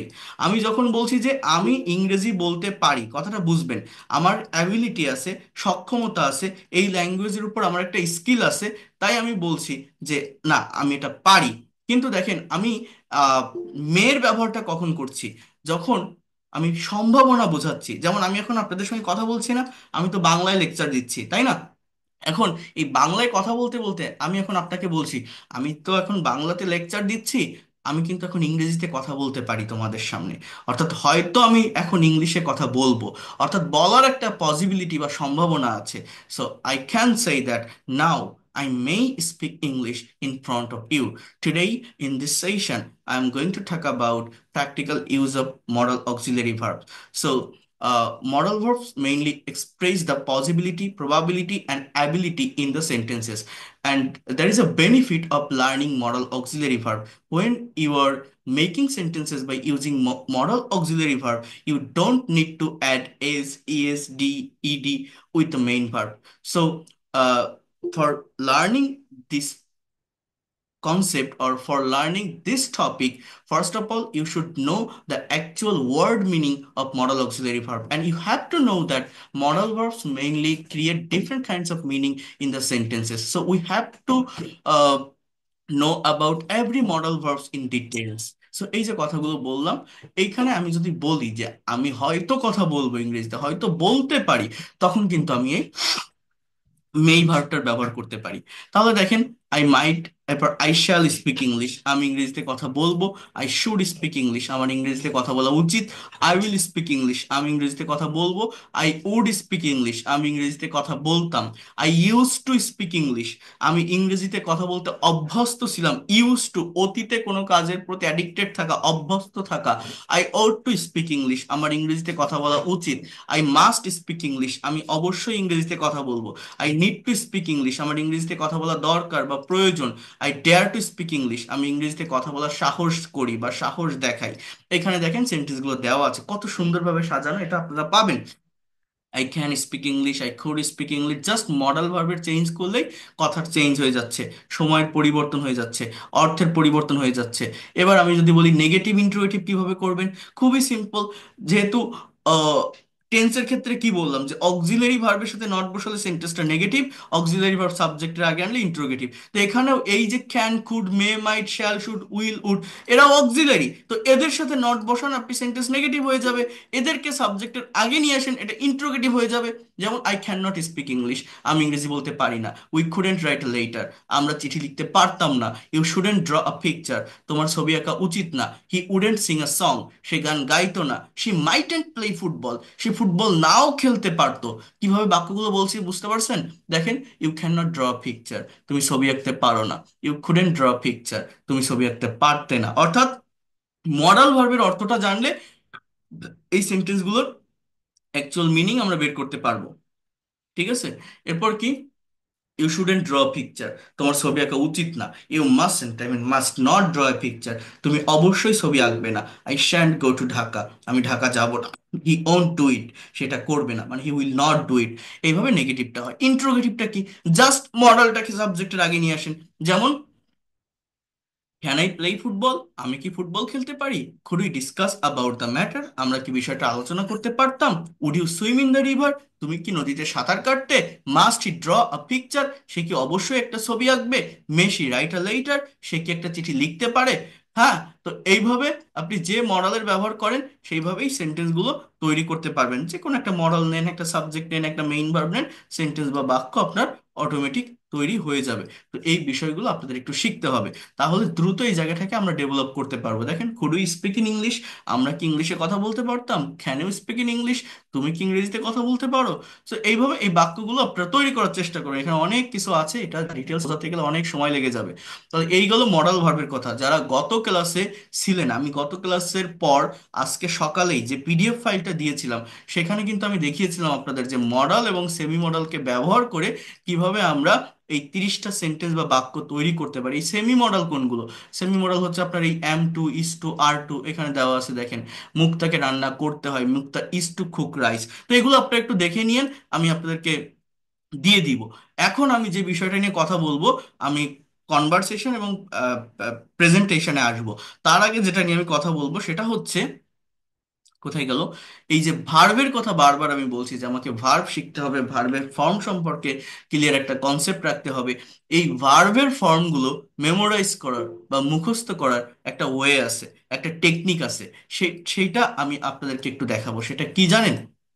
জাস্ট একটু ওয়েট করেন, সেটা আমি আপনাদেরকে দেখাচ্ছি। ভার্বের ফর্মগুলোকে কিভাবে আমরা মুখস্থ করতে পারি বা মেমোরাইজ করতে পারি এই জায়গাটাতে। দেখেন, ভালোভাবে বোঝার চেষ্টা করবেন। এখান থেকে আমি 10টা ভার্বকে আলাদা করলাম, just try to understand here. এই 10টা এটা আমি আগেও দেখিয়েছি, অনেকে হয়তো আমার ফ্রি ক্লাস এটা পেয়েছেন। এইটা আমার স্টুডেন্টদেরকে আমি অ্যাসাইনমেন্ট দিয়ে থাকি, এটা আমি দিব। দেখেন, এই যে 10টা ভার্বের ফর্মকে আমি আলাদা করলাম, এই ফর্মগুলোকে আমি একটা আলাদা জায়গায় নিয়ে আসি। মনে করেন আমি যদি আপনাকে বলি যে যারা ভোকাবুলারিতে দুর্বল, ভার্বের ফর্ম পড়বেন, ভার্বের অর্থ জানবেন, এবং আপনি গতানুগতিক ধারায় পড়ছেন যে অ্যাকসেপ্ট মানে গ্রহণ করা, past form accepted, past participle accepted, এক মানে আচরণ করা, অ্যাচিভ মানে অর্জন করা, অ্যাডমায়ার মানে প্রশংসা করা, অ্যাডভাইস মানে উপদেশ দেওয়া। এভাবে পড়তে থাকলে কতজন ধরে রাখতে পারে? আমাদের ব্রেইন বা সাইকোলজিক্যালি আমরা কি এটাকে ধরে রাখতে পারি? পারি না কিন্তু এইভাবে। তাহলে এই এই পর্যন্ত আসলেন, উপরের গুলো ভুলে গেলেন। আপনি যাতে করে না ভোলেন তার জন্য কি করা যেতে পারে? তার জন্য আমি আপনাদেরকে দেখাবো যে এই ওয়ার্ডগুলো দিয়ে আমরা কিভাবে বাক্য তৈরি করতে পারি, এবং সেই বাক্যকে, সেই সেন্টেন্সকে কিভাবে একটা স্টোরি বা গল্পে পরিণত করতে পারি। অর্থাৎ আমার এই ওয়ার্ডগুলো কমন থাকবে, আমি একটা গল্প তৈরি করব, সেখানে আমার অন্যান্য বাক্যের প্রয়োজন হতে পারে, বাট এগুলো যাতে আমার কমন থাকে। যেমন দেখেন, এই যে 10টা ভার্বকে আমি আলাদা করলাম, এখন আমি যদি একটা বাক্য লিখি, ফর এক্সাম্পল প্রথম ভার্বটা হচ্ছে অ্যাকসেপ্ট। আই, একটা সাবজেক্ট দিলাম, ওই ভার্বটা লিখলাম, আই অ্যাকসেপ্ট। জাস্ট এই দুইটা ওয়ার্ডের মানে কি? আমি গ্রহণ করি। আমি গ্রহণ করি, বোঝার চেষ্টা করেন। এই অ্যাকসেপ্টের জায়গায় আমি যদি বলি আই অ্যাকসেপ্টেড, ইডি বসাই, এই দুইটা ওয়ার্ডের এবার মানে কি দাঁড়াচ্ছে? সাবজেক্টের পর এই ভি টুটা আমি নিলাম, তাহলে আই অ্যাকসেপ্টেড এর মানে কি? আমি গ্রহণ করেছিলাম। আই অ্যাকসেপ্টেড কি লিখলাম?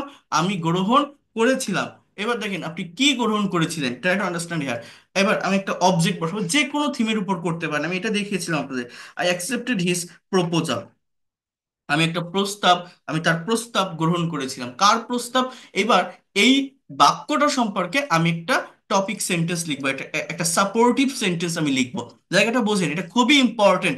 এই ভোকাবুলারি ডেভেলপ করার এর থেকে ইফেক্টিভ স্ট্র্যাটেজি বা টেকনিক আর হতে পারে না। এগুলো কোনো ইউটিউব চ্যানেল কোথাও পাবেন না আপনি। জাস্ট একবার একটু দেখেন, আই অ্যাকসেপ্টেড হিজ প্রপোজাল, আমি তার প্রস্তাবটা গ্রহণ করেছিলাম। কার? মনে করেন আমি একটা মেয়ে হয়ে কথা বলছি, হ্যাঁ। এবার আমি যদি এরকম ভাবে একটা বাক্য লিখি, আ বয়, একটা ছেলে, লাভস মি ভেরি মাচ, একটা ছেলে আমাকে খুব ভালোবাসে, হ্যাঁ। এবার আমি যদি বলি যে হি প্রপোজড মি ইয়েস্টারডে, দেখেন হি প্রপোজড মি ইয়েস্টারডে, সে গতকাল আমাকে প্রপোজ করেছিল। এইবার আমি এই বাক্যটা এইখানে নিয়ে আসি, তাহলে ভালো হবে। Just wait a minute. এই বাক্যটাকে আমি 3 নম্বরে নিয়ে আসি, যে I accepted his proposal. I কি লিখলাম? আই অ্যাকসেপ্টেড হিজ প্রপোজাল, আমি তার প্রস্তাবটা গ্রহণ করেছিলাম। এইবার এখানে ভার্বটা কি? অ্যাকসেপ্টের পর আছে অ্যাক্ট, মানে আচরণ করা, অ্যাক্ট মানে অভিনয় করা, আচরণ করা, একই কথা। দেখেন এইটা দিয়ে আমি একটা বাক্য লিখবো, যেমন হি অ্যাক্টেড। এই দুটো ওয়ার্ডের মানে হচ্ছে সে আচরণ করেছিল। আগে আমি একটু লিখি, তারপর বুঝিয়ে দিচ্ছি। হি অ্যাক্টেড লাইক আ হিরো, একটা নায়কের মতো, একটা হিরোর মতো, ইন ফ্রন্ট অফ মি, অর্থাৎ আমার সামনে, in the time of proposing, PROPOSING, proposing, এটা একটা ফ্রেজাল ওয়ার্ড, বা আপনি এটাকে এভাবে বলতে পারেন, হোয়েন হি প্রপোজ মি, যখন সে আমাকে প্রপোজ করেছিল, হোয়েন হি প্রপোজড মি। ক্লজের ব্যবহারও করা যায়, ফ্রেজের ব্যবহারও করা যায়। When he proposed me, he acted like a hero in front of me. অথবা আপনি এটাও বলতে পারেন, he acted like a hero in front of me, সে আমার সামনে একটা হিরোর মতো আচরণ করেছিল in the time of proposing. In the time of proposing মানে কি? প্রপোজ করার সময়। এরপর দেখেন অ্যাচিভ মানে অর্জন করা। এবার আমি তার সম্পর্কে একটু কথা বলি, যেমন he has completed MBBS degree now, সে এখন MBBS ডিগ্রি কমপ্লিট করেছে, অর্থাৎ সে একজন ডাক্তার এখন। এখন দেখেন, এই যে কমপ্লিটেডটা লিখলাম, এইবার এই অ্যাচিভ মানে অর্জন করা, এই ভার্বটা দিয়ে একটা বাক্য লিখবো। যেমন আমি এরকম বলতে পারি, হি হ্যাজ অ্যাচিভড, অর্থাৎ ACHIEVD, he has achieved many things in his life. যেহেতু সে একজন ডাক্তার, সে MBBS কমপ্লিট করেছে, এই জন্য আমি এখানে লিখলাম যে সে তার জীবনে অনেক কিছু অর্জন করেছে। He has achieved many things in his life. এরপর আছে দেখেন অ্যাডমায়ার মানে প্রশংসা করা। এটাকে আমি কিভাবে বলতে পারি? নাও এভরিওয়ান, যেহেতু সে ডাক্তার, অ্যাডমায়ার্স হিম, এখন প্রত্যেকে তার প্রশংসা করে। এই everyone, no one, someone, nobody, somebody, এই যে ওয়ার্ডগুলো না, এই ওয়ার্ডগুলোকে বলা হয় ইনডেফিনিট প্রোনাউন। এগুলো থার্ড পারসন সিঙ্গুলার নাম্বার সাবজেক্টের কাজ করে। অর্থাৎ এগুলো যদি প্রেজেন্ট ইনডেফিনিট টেন্সে হয়, ভার্বের সাথে এস বা ইয়েস বসে, হ্যাঁ। এই যে দেখেন এভরিওয়ান অ্যাডমায়ার্স লিখছি, এরকম হয়। এগুলো প্রোনাউনের চ্যাপ্টারে আছে। এরপর দেখেন অ্যাডভাইস মানে উপদেশ দেওয়া, তাহলে এটাতে একটা বাক্য লিখি, হি অ্যাডভাইজেস মি, যেহেতু প্রেজেন্ট ইনডিফিনিটলি লিখতেছি, অর্থাৎ সে আমাকে উপদেশ দেয় অ্যাবাউট মেনি থিংস, অনেক বিষয় সম্পর্কে, সো দ্যাট, যাতে করে, I can get success, I can get success in my life. কি লিখলাম এখানে, বোঝার চেষ্টা করেন যে he advises me about many things so that I can get success in my life, যাতে করে আমি জীবনে সফল হতে পারি। এরপর কি, অ্যাফেক্ট মানে প্রভাবিত করা, দেখেন এই যে ভার্বটা অ্যাফেক্ট মানে প্রভাবিত করা, আমি এখানে বলতে পারি যে দ্যাট কাইন্ড অফ থিং, এই বিষয়গুলো, that kinds of things, this kinds of things, এই বিষয়গুলো affect me, এসিটি অ্যাফেক্ট মি সো মাচ, এই বিষয়গুলো আমাকে খুবই প্রভাবিত করে। ফর দ্যাট রিজন, এটা লিঙ্কিং ওয়ার্ড বা ট্রানজিশনাল ওয়ার্ড, এগুলো ব্যবহার করতে হয়, তাহলে তার একটা সেন্টেন্স কানেক্টেড হয়, অনেক বেশি মার্ক গ্যাদার করা যায়। ফর দ্যাট রিজন, দেখেন এগ্রি মানে রাজি হওয়া, তাহলে আপনি এখানে বলতে পারেন যে for that reason I agreed his proposal, এ কারণেই আমি তার প্রস্তাবে রাজি হয়েছিলাম। এরপর দেখেন অ্যামেজ মানে বিস্মিত হওয়া, তাহলে এইটার একটা সেন্টেন্স তৈরি করে ফেলি যে কি বলতে পারি, when I agreed his proposal, যখন আমি তার প্রস্তাবটা গ্রহণ করেছিলাম, হি অ্যামেজড সো মাচ, সে খুবই বিস্মিত হয়েছিল। অ্যান্ড আমরা শেষ করি, অ্যান্ড অ্যামিউজ মানে আনন্দ দেওয়া, অ্যান্ড অ্যামিউজড মি আ লট, আমাকে খুবই আনন্দ দিয়েছিল। এবার একটা এন্ডিং, একটা শেষ বাক্য আমরা টানবো যে নাও উই হ্যাভ টেকেন, এখন আমরা সিদ্ধান্ত নিয়েছি, now we have taken a decision to marry each other, এখন আমরা একে অন্যকে বিয়ে করার একটা সিদ্ধান্ত নিয়েছি। তাহলে দেখেন আমার চেষ্টাটাকে আমি এখানে মূলত কি করলাম, এখানে আমি কয়েকটা ওয়ার্ড নিলাম, এই ওয়ার্ডগুলোকে কমন রেখে আমি বাক্য তৈরি করলাম, সেই বাক্যকে একটা গল্পে পরিণত করলাম। এখন এই গল্পটা তৈরি করার জন্য, যাতে করে একটার সাথে একটা বাক্য কানেক্টেড থাকে, আমি বাইরে থেকে আরো আরো দু একটা ভার্ব নিয়ে আলাদা দু একটা সেন্টেন্স আমি নিয়েছি সাপোর্টিভ সেন্টেন্স হিসেবে, কিন্তু এই ওয়ার্ডগুলো কিন্তু আমার কমন আছে, এবং এটা একটা থিম, যে কোনো থিমের উপর করা যায়, এটা আপনার ইচ্ছা মতো করতে পারবেন। তো এখন আমি যদি এখানে একটা টপিক সেন্টেন্স দিই, ফর এক্সাম্পল লাভ স্টোরি, একটা ভালোবাসার গল্প হয়ে গেল। এইভাবে আপনি কিন্তু আপনার ক্রিয়েটিভ রাইটিংটাকে ডেভেলপ করতে পারেন, আপনার ফ্রি হ্যান্ড রাইটিং স্কিলটাকে ডেভেলপ করতে পারেন। এবং আমরা যে টেন্সগুলো শিখে রাখি বা মডেল শিখি, যাই শিখি না কেন, সেগুলো শুধুমাত্র স্ট্রাকচার শিখে বসে থাকি, সেটা না করে এটা যদি আমরা করতে পারি, আমাদের এই যে ভোকাবুলারিগুলো আমি বললাম না, 10টা ভোকাবুলারি, আপনি একবার এটা করার চেষ্টা করেন, হয়তো একটু টাইম লাগে, আপনি আর কখনো ভুলবেন না, সারা জীবন এগুলো মনে রাখবেন এইভাবে করতে পারলে। অর্থাৎ এখানে যে ভোকাবুলারিগুলো আমি ব্যবহার করলাম, এই দেখেন, যে অ্যাকসেপ্টেড মানে গ্রহণ করা, এই যে অ্যাক্টেড মানে আচরণ করা, এই যে অ্যাচিভড মানে অর্জন করা, দেখেন যে ভোকাবুলারিগুলো এখানে ছিল সবগুলোই কিন্তু আমি এখানে নিয়েছি। এই যে অ্যাডমায়ার্স মানে প্রশংসা করা, হ্যাঁ, অ্যাডভাইস মানে উপদেশ দেওয়া, অ্যাফেক্ট মানে প্রভাবিত করা, এগ্রি মানে রাজি হওয়া, এরপর কি অ্যামিউজড মানে আনন্দ দেওয়া, অ্যামেজড মানে বিস্মিত হওয়া, সবগুলো ভার্ব কিন্তু আমি এখানে লিখছি, এবং কত সুন্দর একটা গল্প হয়ে গেল।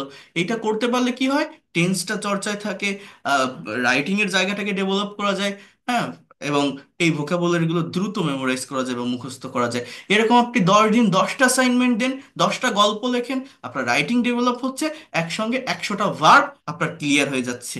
এটা হচ্ছে ভোকাবুলারিকে ডেভেলপ করার সব থেকে ইফেক্টিভ স্ট্র্যাটেজি বা টেকনিক। এটা আপনাকে কেউ দেখাবে না, এই যেটা আমি বললাম, আপনি সার্চ করেন, ইউটিউব বলেন, যেখানে বলেন, এটা আমার ভিতর থেকে অটোমেটিক আসে, আমি এইভাবেই করানোর চেষ্টা করি আমার প্রত্যেকটি স্টুডেন্টকে প্র্যাকটিক্যালি। যারা পেইড কোর্সে আসবেন তারা এগুলো পাবেন, এতটুকু আমি বলতে পারি। আগামী পরশু দিন থেকেই পেইড কোর্সের ক্লাসগুলো শুরু হবে, প্রত্যেকে করার চেষ্টা করবে, যদি মনে করেন আমাকে পজিটিভ মাইন্ডে নিতে পারেন যে এই লোকটা পড়াতে পারে, বোঝাতে পারে, টেকনিক বলে হয়তো শিখতে পারবো, যদি আপনার মনে হয় যে আমি ধারাবাহিকভাবে ল্যাঙ্গুয়েজটা শিখতে চাই, একজন মেন্টরের অধীনে থেকে গোছানো পদ্ধতিতে এগোতে চাই, দ্রুত ডেভেলপ করতে চাই, তারা এটা করতে পারেন। আমি এতটুকু বলতে পারি, আমি কিন্তু খুবই পরিশ্রম করে পড়াই, আমি যতটুকু পড়াই আমার ভিতর থেকে পড়ানোর চেষ্টা করি, এবং এটা আপনি নিতে পারবেন, আমি কোথাও গ্যাপ রাখি না, আপনাকে প্রশ্ন করার আমি জায়গা রাখবো না। সেইভাবেই আমি ইন ডিটেলসে সবগুলো বিষয় আমি বুঝিয়ে দিই। এবং এইভাবে যদি আপনি প্র্যাকটিক্যালি ল্যাঙ্গুয়েজটিকে চর্চা করতে না পারেন, আপনি কখনোই ভালোভাবে একটা ভাষাকে, একটা ল্যাঙ্গুয়েজকে আপনি ডেভেলপ করতে পারবেন না। এটা হচ্ছে মেইন কথা। আচ্ছা, তো এখন আমি আপনাদেরকে একটু দেখাবো যে কিভাবে আমরা স্পিকিং এর জায়গাটাকে ডেভেলপ করতে পারি। গতকাল তিনটা সেন্সের উপর স্পিকিং কিভাবে করতে হয় দেখিয়েছিলাম, বাট এখন আমি দেখাবো যে আমরা অন্যান্য টপিকের উপরেও কিভাবে ইংলিশে স্পিকিং এর জায়গাটাকে ডেভেলপ করতে পারি। বাট এই পর্যন্ত যতটা দেখালাম, এই যে জায়গাগুলো দেখালাম, এটা কি আপনারা বুঝতে পেরেছেন? একটু বলেন তো, বোঝা যায় আমার কথাগুলো? বুঝতে পেরেছেন? আর একদম হ্যাঁ, ক্লিয়ার। ক্লিয়ার? জি স্যার, ভালো জি স্যার। লাগছে? শিখতে পারছেন? এখানে যে একজন এমডি ওয়াহেদুজ্জামান, আপনি আপনার আপনি আমার পেইড ব্যাচের স্টুডেন্ট জি না? বলছি স্যার। হ্যাঁ, আপনি এখানে ঢুকলেন কিভাবে? আপনি কোন ব্যাচের আমার? আপনার নাম দেখে চিনতে পারতেছি। 62 না কোনটা, 61? একটু 60 সিক্সটি স্যার। টু ওকে, ঠিক আছে। আপনাদের তো আজকে না, আপনাদের ক্লাস 70, আগামীকাল দশ 10টায়। হ্যাঁ। আগামীকাল থেকে, জি হ্যাঁ, তো আপনি এটা ক্লাস করছেন, আচ্ছা করেন। পেইড কোর্সের গত ক্লাসে আপনি কি প্রেজেন্টেশন দিয়েছিলেন? স্যার। দিয়েছিলেন, আচ্ছা। দেখছেন এই যে এই সেল ইনি কিন্তু আমার ওই পেইড ব্যাচের স্টুডেন্ট, তো এখানে মনে হয় লিঙ্ক পেয়েছে, জয়েন করছে এই ফ্রি ক্লাসে।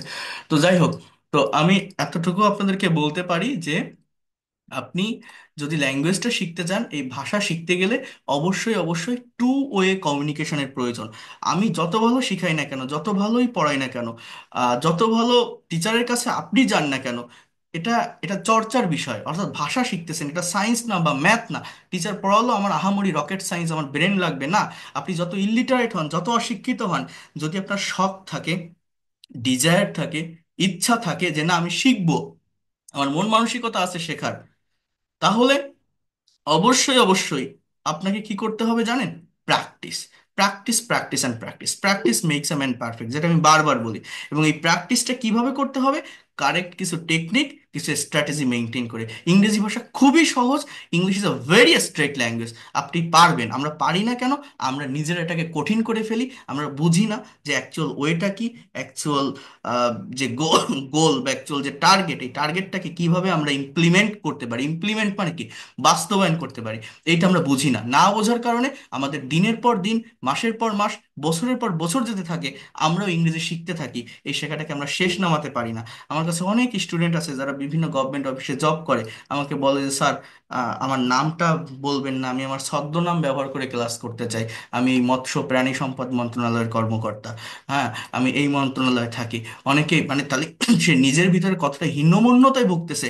Can you imagine that? Just এই ল্যাঙ্গুয়েজটা না পারার কারণে একটা ওয়েল এনভায়রনমেন্টে নিজেকে সে এস্টাবলিশ করতে পারছে না, আর পাঁচজন মানুষের সঙ্গে সঠিকভাবে কথা বলতে পারছে না, কথা বলতে গেলেও সে নিজের ভিতরে একটা দুর্বলতা অল টাইম ফেস করছে। তো এটা হয়ে থাকে। এবং অনেকেই তো আপনার বিভিন্ন রংচটা বিজ্ঞাপন দেখে, ফেসবুক পেজের বুস্ট করা পোস্ট দেখে ভর্তি হয়ে যান বিভিন্ন কোর্সে। আমি তো আর সেভাবে নিচ্ছি না, আমি তো আমার ক্লাস দেখাচ্ছি, ক্লাস নিচ্ছি, দেখেন, বোঝেন, শেখেন। ফ্রিতে তো আর সব নেওয়া সম্ভব না। তো এই ক্লাস নিয়ে দেখার পরে, বোঝার পরে যদি আপনার মনে হয় যে আপনি পারবেন, বা আপনি প্রফেশনালি শিখতে চাচ্ছেন, একটা মেন্টরের অধীনে থেকে শিখবেন বা দ্রুত ডেভেলপ করতে চান, আর আমার এই কোর্সটা যে কেউ করতে পারবেন। আপনি হাউস ওয়াইফ হন, teacher, officer, job holder, freelancer, যে কোনো বয়সের যে কেউ করতে পারবেন। এবং এটাও আমি আপনাদেরকে বলছিলাম যে আমার টোটাল কোর্স ফি 2000 টাকা। আপনি 1000 টাকা অ্যাডভান্স করেও শুরু করতে পারবেন যারা করতে চান, বাকি 1000 টাকা পরবর্তী মাসে দিলেও হবে। আগামী পরশু দিন থেকেই ক্লাস শুরু হবে। যারা প্রথম থেকে ধারাবাহিকতা মেনটেন করে পেইড কোর্সটা করতে চান, আগামী পরশু দিন থেকেই জয়েন করবেন, তাহলে ফার্স্ট থেকেই করতে পারবেন। আবারও বলছি, আমরা রুলস এবং স্ট্রাকচারের ভিতর সীমাবদ্ধ থাকবো না, ভাষাটাকে প্র্যাকটিক্যালি বোঝার চেষ্টা করব। এবার দেখেন, এবার আমি আসি যে কিভাবে আপনারা এই স্পিকিং এর জায়গাটাকে ডেভেলপ করতে পারবেন। আমি আজকে আপনাদেরকে যে নোটিশটা দিয়েছিলাম, যে আজকে যে ক্লাসটা আমি নিব, এখানে আমি নোটিশটা দিয়েছিলাম এইটা, যে কি ছিল জানো, যে যারা মোটামুটি গ্রামার বোঝেন বা যারা রিডিং পারেন কিন্তু কথা বলতে পারেন না, স্পিকিং করতে গেলে প্রবলেম ফেস করেন, এই স্পিকিং এর জায়গাটা কিভাবে আপনি ডেভেলপ করবেন। তো সেইটা এখন আমি আপনাদেরকে একটু দেখাই, মনোযোগ দিবেন। দেখেন, যারা ইংলিশ পারে, মনে রাখবেন, যারা ইংলিশে এক্সপার্ট, তারা প্রচুর প্যাসেজ অ্যানালাইসিস করে, করে তারপর এক্সপার্ট হচ্ছে। আর যে এটা করে না, যারা ছোট ছোট রুলস আর স্ট্রাকচারের ভিতর থাকে, তারা কখনোই ভাষা প্রফেশনালি শিখতে পারে না, এটা এটা সম্ভব নয়। কিন্তু প্যাসেজ অ্যানালাইসিস করলে কি হয়? রাইটিং এর ফরমেশন বোঝা যায়, নতুন ভোকাবুলারি ডেভেলপ করা যায়, প্রোনাউন্সিয়েশন ক্লিয়ার করা যায়, এর সঙ্গে স্পিকিং এর জায়গাটাও ক্লিয়ার হয়। কিন্তু এই প্যাসেজ যারা অ্যানালাইসিস করেন, আপনি আইএলটিএস এক্সাম, অনেকেই আছে না যারা পরীক্ষা দিবেন, পরীক্ষা দিতে যাচ্ছেন, পারেন না কেন? এই প্যাসেজ সম্পর্কে ভালো কনসেপ্ট আমরা রাখতে পারি না, ফ্রেজ অ্যান্ড ক্লজ বুঝি না, ওয়ার্ডের সাথে কোন ওয়ার্ড কানেক্টেড, এইগুলো আমরা বুঝি না। তো তো আমি কিন্তু প্রচুর পরিমাণে প্যাসেজ অ্যানালাইসিস করাই আমার প্রত্যেকটা স্টুডেন্টকে। তো এইটা আপনাদেরও করতে হবে। এটা যদি করতে পারেন তাহলে দ্রুত এই জায়গাটাকে, এই ল্যাঙ্গুয়েজটাকে আপনারা ডেভেলপ করতে পারবেন। এবং সেটা কিভাবে সম্ভব দেখেন, এখানে একটা সার্টেইন টপিক দেওয়া আছে, বোঝার চেষ্টা করেন, এটা একটু বোঝেন, তারপর আমি কনভারসেশনে আসবো। Just এটা আগে একটু বোঝেন। দেখেন এখানে কিছু কোশ্চেন আছে। এই টপিকটার নাম হচ্ছে পিকনিক আই এনজয়েড, একটা পিকনিক আমি উপভোগ করেছিলাম। এখন আপনারা এখানে এমন কেউ নেই যারা জীবনে কোনোদিন পিকনিক করেননি, কোনো তো এক জায়গায় করেছেন, আপনার বন্ধু বান্ধবের সঙ্গে হোক, আপনার স্কুলে কলেজে ইউনিভার্সিটিতে হোক, বা আপনার ফ্যামিলির সঙ্গে হোক, কলিগসদের সঙ্গে হোক, ফ্রেন্ডসদের সঙ্গে হোক। যদি আপনি কোনো পিকনিক করেন, রিসেন্ট পিকনিক হোক বা অনেক দিন আগের হোক, তার একটা ডেসক্রিপশন আপনাকে দিতে হবে। সেটাকে আপনার বর্ণনা করতে হবে ইংলিশে, যে আপনি কবে পিকনিক করেছিলেন, কোথায় করেছিলেন, সেখানে কিসের আয়োজন হয়েছিল, কিভাবে সেটা করেছিলেন, হ্যাঁ, কখন বাসায় ফিরেছিলেন, অর্থাৎ জাস্ট পিকনিকের একটা এক্সপিরিয়েন্স আপনাকে ডেসক্রাইব করতে হবে। এটা আপনি ইংলিশে পারবেন কিনা কোনো গ্রামাটিক্যাল মিস্টেক ছাড়া। এখন এইটার একটা স্যাম্পল অ্যান্সার এখানে দেওয়া আছে, আমার প্রত্যেকটা স্টুডেন্টকে আমি স্যাম্পল অ্যান্সারগুলো একবার দেখাই দিই, পড়াই দিই। এটা পড়লে কি হয়, একটা আইডিয়া পাওয়া যায়, একটা কনসেপ্ট পাওয়া যায়। এবং এইখান থেকে ওই যে যেটা বললাম না, প্যাসেজ পড়লে রিডিং এর স্পিডটা বাড়ে, রাইটিং এর ফরমেশনটা বোঝা যায়, নতুন ভোকাবুলারিকে ডেভেলপ করা যায়। আর এখানে একজনের একটা স্যাম্পল অ্যান্সার দেওয়া আছে, এইটা দেখার পর যদি এই কোশ্চেনগুলোর এগেনস্ট আপনি নিজের মতো করে উত্তর দেন, আমি আপনার কাছ থেকে অ্যান্সারটা নিব, সেখানে যে ভুলটা হবে আমি ধরাই দিব। তাহলে আপনি কেন পারবেন না? ইংরেজি ভাষা ডেভেলপ করার জাস্ট দুইটা ওয়ে, একটা হচ্ছে নেটিভস ইংলিশ স্পিকারদের সঙ্গে কমিউনিকেশন করা, বাট বাংলাদেশের পার্সপেক্টিভ থেকে সেটা অনেকটা ব্যয়বহুল, ক্লাপিঙ্গো ক্যাম্বেলিয়া পে করে করতে হয়। অথবা টপিকের উপর প্রেজেন্টেশন দেওয়া, এই টপিকের উপর প্রেজেন্টেশন দিলে কি হয়, অনেক ব্রড ধারণা পাওয়া যায়, এক একটা টপিক এক একটা টাইমের উপর হয়, এক একটা সেন্সের উপর হয়, তো ডিটেলসে জানা যায়। জানলে কি হয়, দ্রুত ডেভেলপ করা যায় ল্যাঙ্গুয়েজটাকে। আদারওয়াইজ অনেকেই প্র্যাকটিস করেন না, কনভারসেশন করেন না, বিভিন্ন অ্যাপ ইউজ করে অনলাইনের, যেমন এই যে বিডি কি বলে, বাডি টক, স্পিক ইংলিশ, হ্যালো ইংলিশ, এই ধরনের কিছু অ্যাপ আছে না, এই অ্যাপগুলো ইউজ করে যারা কথা বলেন, ভেবে দেখেন তো আপনি কার সাথে কথা বলেন। দেখবেন আপনার অপোজিটে যে থাকে সেও দুর্বল, সেও আপনার মতো শিখতে আসছে, দেখবেন সে ইন্ডিয়ান, না হলে ফিলিপিন, পাকিস্তান, আফগানিস্তান, থাইল্যান্ড, ইন্দোনেশিয়া, এই ধরনের কোন একটা কান্ট্রির লোক, যারা আপনার মতোই দুর্বল, তার ফ্রি টাইমে সেও ওইখানে ওই অ্যাপগুলো ইউজ করে শিখতে আসছে। তার সাথে যখন আপনি কথা বলছেন, কি বলছেন, যে hello, hi bro, how are you, what do you do, what are you doing now, এ বা এরকম করে বলছেন, where are you from, what kinds of food do you like most, ও সেই কথাগুলো বললো, ফোনটা কেটে গেল। আবার আরেকজনের কাছে কল দিলেন, তার সাথে ওই সেম কথাগুলো বললেন। আবার আরেকজনের কাছে কল কল দিলেন, ওই কথাগুলোই বললেন। অর্থাৎ এটাতে কি হয়, একটা সার্টেইন জায়গায় আটকে থাকতে হয়, ভাষাকে ডেভেলপ করা যায় না, বাড়ানো যায় না। কিন্তু প্রফেশনাল হতে গেলে এই টপিকের উপর প্রেজেন্টেশন দিতে হয়, তাহলে দ্রুত ডেভেলপ করা যায়, কারণ এক একটা টপিক এক একটা টাইমের উপর হয়। আরেকটা কথা কি বললাম, অনেকেই দেখবেন এইভাবে ইংরেজি শেখায়, যেমন এই যে রুলস অ্যান্ড স্ট্রাকচার, আমার এখানে 120 রুলস আছে, যেমন অ্যাজ ওয়েল অ্যাজ, অনেকে এগুলো খুব এনজয় করে, subject plus verb plus adjective বা noun plus as well as plus adjective বা নাউন। যেমন মেয়েটি সুন্দরী, সেই সাথে বুদ্ধিমতীও। আমরা এটাকে ইংলিশে কিভাবে বলি, যে the girl is beautiful as well as intelligent. তাহলে একটা আমি করে দিলাম। এইবার এই স্ট্রাকচার দিয়ে আপনি হাজারো বাক্য করতে পারবেন। যেমন সে একজন ভালো শিক্ষক, ভালো লেখকও কি হবে, he is a good teacher as well as good writer. Raju ফুটবলের সাথে ক্রিকেটও খেলতে পারে, Raju can play football as well as cricket. সে সুন্দরী মেয়েও চায়, যৌতুকও চায়, he earns a beautiful girl as well as dowry.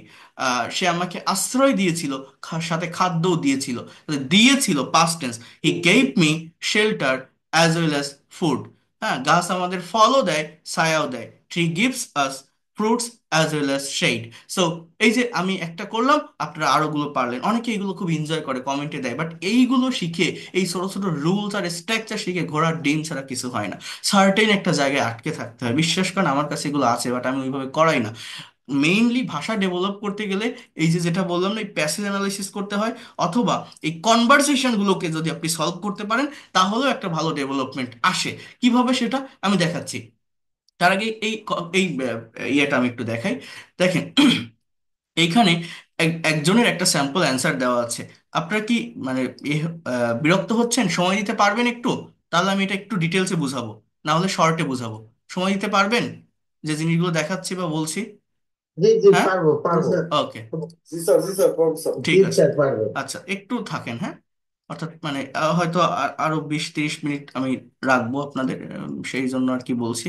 অনেকের ধৈর্য থাকে না তো, বাট শেখার ইচ্ছা থাকলে, যার সত্যিকার অর্থে শেখার ইচ্ছা আছে, মন মানসিকতা আছে, যে পজিটিভ মাইন্ডে আমাকে নিতে পারেন, সে থাকবেন। থাকলে আপনি আপনার ডেভেলপমেন্ট বুঝতে পারবেন, আপনার সময়টা বৃথা যাবে না। অর্থাৎ আহ, আমি কিন্তু কোনো শর্টকাট রুলস ওয়ে দেখাচ্ছি না, একদম অরিজিন মেইন ওয়েটা দেখাচ্ছি, যেভাবে ভাষাটাকে ডেভেলপ করতে পারেন। এবং আমি যেটা দেখাচ্ছি এইভাবে যদি আপনি ডেভেলপ করতে পারেন, এই ল্যাঙ্গুয়েজটাকে আপনি নিজের অ্যাসেট বা সম্পদ হিসাবে নিতে পারবেন, আপনার নেক্সট জেনারেশনকে আপনি শেখাতে পারবেন। দেখেন, প্রথমে এখানে কয়েকটা কোশ্চেন আছে, যেমন when did you go on a picnic, আপনি একটা পিকনিকে কবে গিয়েছিলেন। ওয়্যার ডিড ইউ গো, আপনি কোথায় গিয়েছিলেন। What did you do after reaching the spot, সেখানে পৌঁছানোর পর আপনি কি করেছিলেন। When did you take your lunch, আপনি কখন লাঞ্চ করেছিলেন। What were there in the food items, সেখানে খাবারের আইটেমগুলো কি ছিল। What recreational activities did you perform there, সেখানে কোন ধরনের রিক্রিয়েশনাল বলতে এখানে কালচারাল যেটাকে বলে, মানে সাংস্কৃতিক যে অনুষ্ঠানগুলো হয় না, একটা জায়গায় পিকনিক করলে খাওয়া দাওয়ার পরে কিছু খেলাধুলার আয়োজন হয়, কিছু গান বাজনা নাটকের আয়োজন হয়, সেটার কথা বলছে। কোন ধরনের পারফরমেন্স গুলো করেছিলেন, অ্যাক্টিভিটিস গুলো পারফর্ম করেছিলেন। এবং বলছে when did you start for home, কখন বাড়ি ফিরেছিলেন। আপনারা যদি পারেন এটা একটা স্ক্রিনশট দেন, আমি আগামীকালও সেম টাইমে আপনাদের ক্লাস নিব। এবং যারা পারবেন এই টপিকের উপর একটা প্রেজেন্টেশন তৈরি করে নিয়ে আসবেন এবং আমার এইখানে লাইভে প্রেজেন্ট করবেন। ভুল হলে আমি ধরাই দিব। অনেকে আমরা কথা বলি বাট ভুলটা ধরার লোক থাকে না, তো একটু করে নিয়ে আসবেন, দেখবেন আমি বুঝাই দিব যে কত জায়গায় আমাদের ভুল হতে পারে। পারলে একটা স্ক্রিনশট দিয়ে রাখেন। আজকের ক্লাসে তো সম্ভব হবে না, আগামীকাল ক্লাসে নিব। হ্যাঁ, আমি একটু এটা একটু পড়াই, দেখেন। এখানে বলছে, অর্থাৎ নিজের মতো করে, মানে এখানে কিন্তু নিজের একটা এক্সপিরিয়েন্স শেয়ার করবেন। আপনি নিজে যদি কোনোদিন কোনো জায়গায় পিকনিকে গিয়ে থাকেন, কবে গিয়েছিলেন, কার সাথে গিয়েছিলেন, তাহলে দেখেন, আপনি যখন কোনো একটা টপিকের উপর স্পিকিং করবেন, আগে ব্যাকগ্রাউন্ডটা বুঝবেন। ব্যাকগ্রাউন্ড মানে কি, এই টপিকটা কোন ধরনের টাইম এখানে ইউজ করা। আপনি অতীতের একটা কথা শেয়ার করছেন, তার মানে পাস্ট টেন্স রিলেটেড। অর্থাৎ এই টপিকে কিন্তু আমি বলছি যে 12টা টেন্স আছে, 18টা মডাল সেমি মডাল আছে, 30টা স্ট্রাকচার আছে। মিক্সড স্ট্রাকচারের প্রয়োজন পড়ে না যখন একটা সার্টেন টপিকের উপর স্পিকিং করতে হয় বা কথা বলতে হয়। যদি ব্যাকগ্রাউন্ডটা বোঝা যায়, টাইমিংটা কেমন, ঠিক কোন টেন্সটা হবে, তাহলে দ্রুত কথা বলা যায়। অর্থাৎ এখানে পাস্ট ইনডিফিনিট বা পাস্ট কন্টিনিউয়াস, অর্থাৎ অতীতের কোন একটা টেন্স দিয়ে এই বাক্যগুলো তৈরি করে, সম্পূর্ণ প্যারাগ্রাফটা তৈরি করে। এই সম্পূর্ণ প্যারাগ্রাফের ভিতর কোনো প্রেজেন্ট টেন্স নেই, কোনো ফিউচার নেই, কোনো মডাল নেই, নাথিং, সবগুলোই জাস্ট পাস্ট টেন্স রিলেটেড। তাহলে দেখেন, একটু বোঝার চেষ্টা করেন বা বিষয়গুলোকে নেওয়ার চেষ্টা করেন। আমি যদি একটু পড়ি এটা কি বলছি, এটা সবাই নিতে পারে না, সবাই ধৈর্য থাকে না। যদি সত্যিকার অর্থে শেখার ইচ্ছা থাকে, এখানে থাকবেন, দেখবেন অনেকেই চলে যাবে, নিতে পারবে না এগুলো। তো দেখেন এখানে কি বলছে, একজনের একটা স্যাম্পল অ্যান্সার দেওয়া আছে। এটা আমি একটু আগে পড়ি, তারপর আমি আপনাদেরকে বোঝাচ্ছি যে আপনারা কিভাবে কোনো গ্রামাটিক্যাল মিস্টেক ছাড়া ইনস্ট্যান্টলি এই ধরনের টপিকগুলোর উপর স্পিকিং করতে পারেন। দেখেন, প্যাসেজ অ্যানালাইসিস করতে হয়, তাহলে অনেক ধারণা, অনেক কনসেপ্ট ক্লিয়ার হয়ে যায়। বলছে লাস্ট উইন্টার, দেখেন এইটা কিন্তু কোনো সেন্টেন্স না, কোনো বাক্য না, এটা একটা ফ্রেজ, অ্যাডভার্বিয়াল ফ্রেজ, এটাকে অ্যাডভার্ব অফ টাইম বলে। বাক্যটা এইখান থেকে শুরু, সাবজেক্ট তারপরে ভার্ব। আই, এটা সাবজেক্ট। ইংলিশ ল্যাঙ্গুয়েজে প্রতিটা বাক্যে সাবজেক্টের পরেই ভার্ব থাকে। আই মানে কি, আমি। দেন ওয়েন্ট, এই ওয়েন্টটা কি, গো ভার্বের পাস্ট ফর্ম, তার মানে এটা পাস্ট ইনডিফিনিট টেন্সের সেন্টেন্স। এর বাংলা অর্থ কি, আই ওয়েন্ট, আমি গিয়েছিলাম। অন আ পিকনিক, আমি একটা পিকনিকে গিয়েছিলাম। হুইচ অস ফুল অফ এনজয়মেন্ট, অর্থাৎ এই একটা বাক্যের ভিতর দুটো ক্লজ আছে, একটা হচ্ছে আই ওয়েন্ট, এটা একটা সাবজেক্ট আর ভার্ব। আর হুইচ অজ, এটা রিলেটিভ প্রোনাউন, মানে এটা একটা সাবজেক্ট, ওয়াজ এটা আরেকটা ভার্ব। যেটি ছিল ফুল অফ এনজয়মেন্ট, আনন্দে ভরপুর। কি বলছে, গত শীতে আমি একটা পিকনিকে গিয়েছিলাম যেটি ছিল আনন্দে ভরপুর। We went to the national park, তাহলে সাবজেক্ট উই, ভার্ব ওয়েন্ট। কোথায় গিয়েছিলাম, আমরা জাতীয় পার্কে গিয়েছিলাম।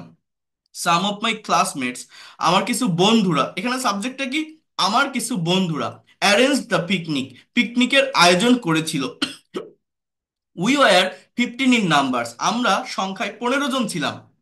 We hired a microbus earlier, আমরা একটা মাইক্রোবাস ভাড়া করেছিলাম। তাহলে দেখেন, ইংলিশে কথা বলা কঠিন না, আমি গত ক্লাসে বলছিলাম, কারণ মনে আছে কিনা। আপনি সাবজেক্ট আর ভার্ব ইউজ করেন, এক্সটেনশন অটোমেটিক্যালি চলে আসবে। তাহলে we were, we went, some of my classmate arranged, we hired. দেখেন, এরপর বলছে within half an hour, half an hour মানে কি, উইদিন মানে কি একটা প্রেপোজিশন, আধা ঘন্টার ভিতর। We got out of the city, আমরা শহর ত্যাগ করেছিলাম, অর্থাৎ শহর থেকে বেরিয়ে পড়েছিলাম। We are all singing inside the micro, আমরা প্রত্যেকে মাইক্রোর ভিতর গান গাচ্ছিলাম। কি, একজনের একটা পিকনিককে এখানে ডিসক্রাইব করা হচ্ছে। At last at about 10 AM, just একটা phrasal word, adverb of time, প্রায় 10টার দিকে we reached the grand spot. Reach মানে পৌঁছানোর পাস্ট ফ্রম রিচড, আমরা পৌঁছিয়েছিলাম কোথায়, গ্র্যান্ড স্পটে। আফটার রিচিং অর্থাৎ পৌঁছানোর পর, উই ফিনিশড আওয়ার ব্রেকফাস্ট, আমরা আমাদের ব্রেকফাস্ট সম্পন্ন করলাম। We did not take any cook with us, did not plus V one, past indefinite টেন্সের negative sentence, did plus main ভার্বের প্রেজেন্ট ফর্ম বসে, যে আমরা আমাদের সাথে কোনো রাঁধুনিকে নেইনি। কুক মানে রাঁধুনি, দেখেন কুক মানেই রান্না করা, ভার্ব হিসেবে ব্যবহার করা যায়, আবার কুক শব্দটাকেই নাউন হিসাবে ব্যবহার করা যায়, কুক মানেই আবার এই রাঁধুনিও হয়। ঠিক আছে, তো এখানে কি বলছে, we did not take any cook with us, আমরা আমাদের সাথে কোনো রাঁধুনিকে নেইনি। টু অফ আওয়ার ক্লাসমেটস, আমাদের দুইজন বন্ধু, Rana and খামাল, took the charge of cooking. দেখেন টেক এর পাস্ট ফর্ম কি, টুক, বাট যখন আপনি নেগেটিভ করছেন ডিড নট টেক, দেখছেন, took the charge of cooking, charge মানে কি জানেন, দায়িত্ব, রান্নার দায়িত্ব নিয়েছিল। Sohel and I dug a small hole to make a temporary cooker, dig এর পাস্ট ফর্ম ডাগ, অর্থাৎ সোহেল এবং আমি একটা ক্ষণস্থায়ী চুলা খনন করেছিলাম। ক্ষণস্থায়ী রান্নার জন্য একটা ছোট চুলা খনন করেছিলাম।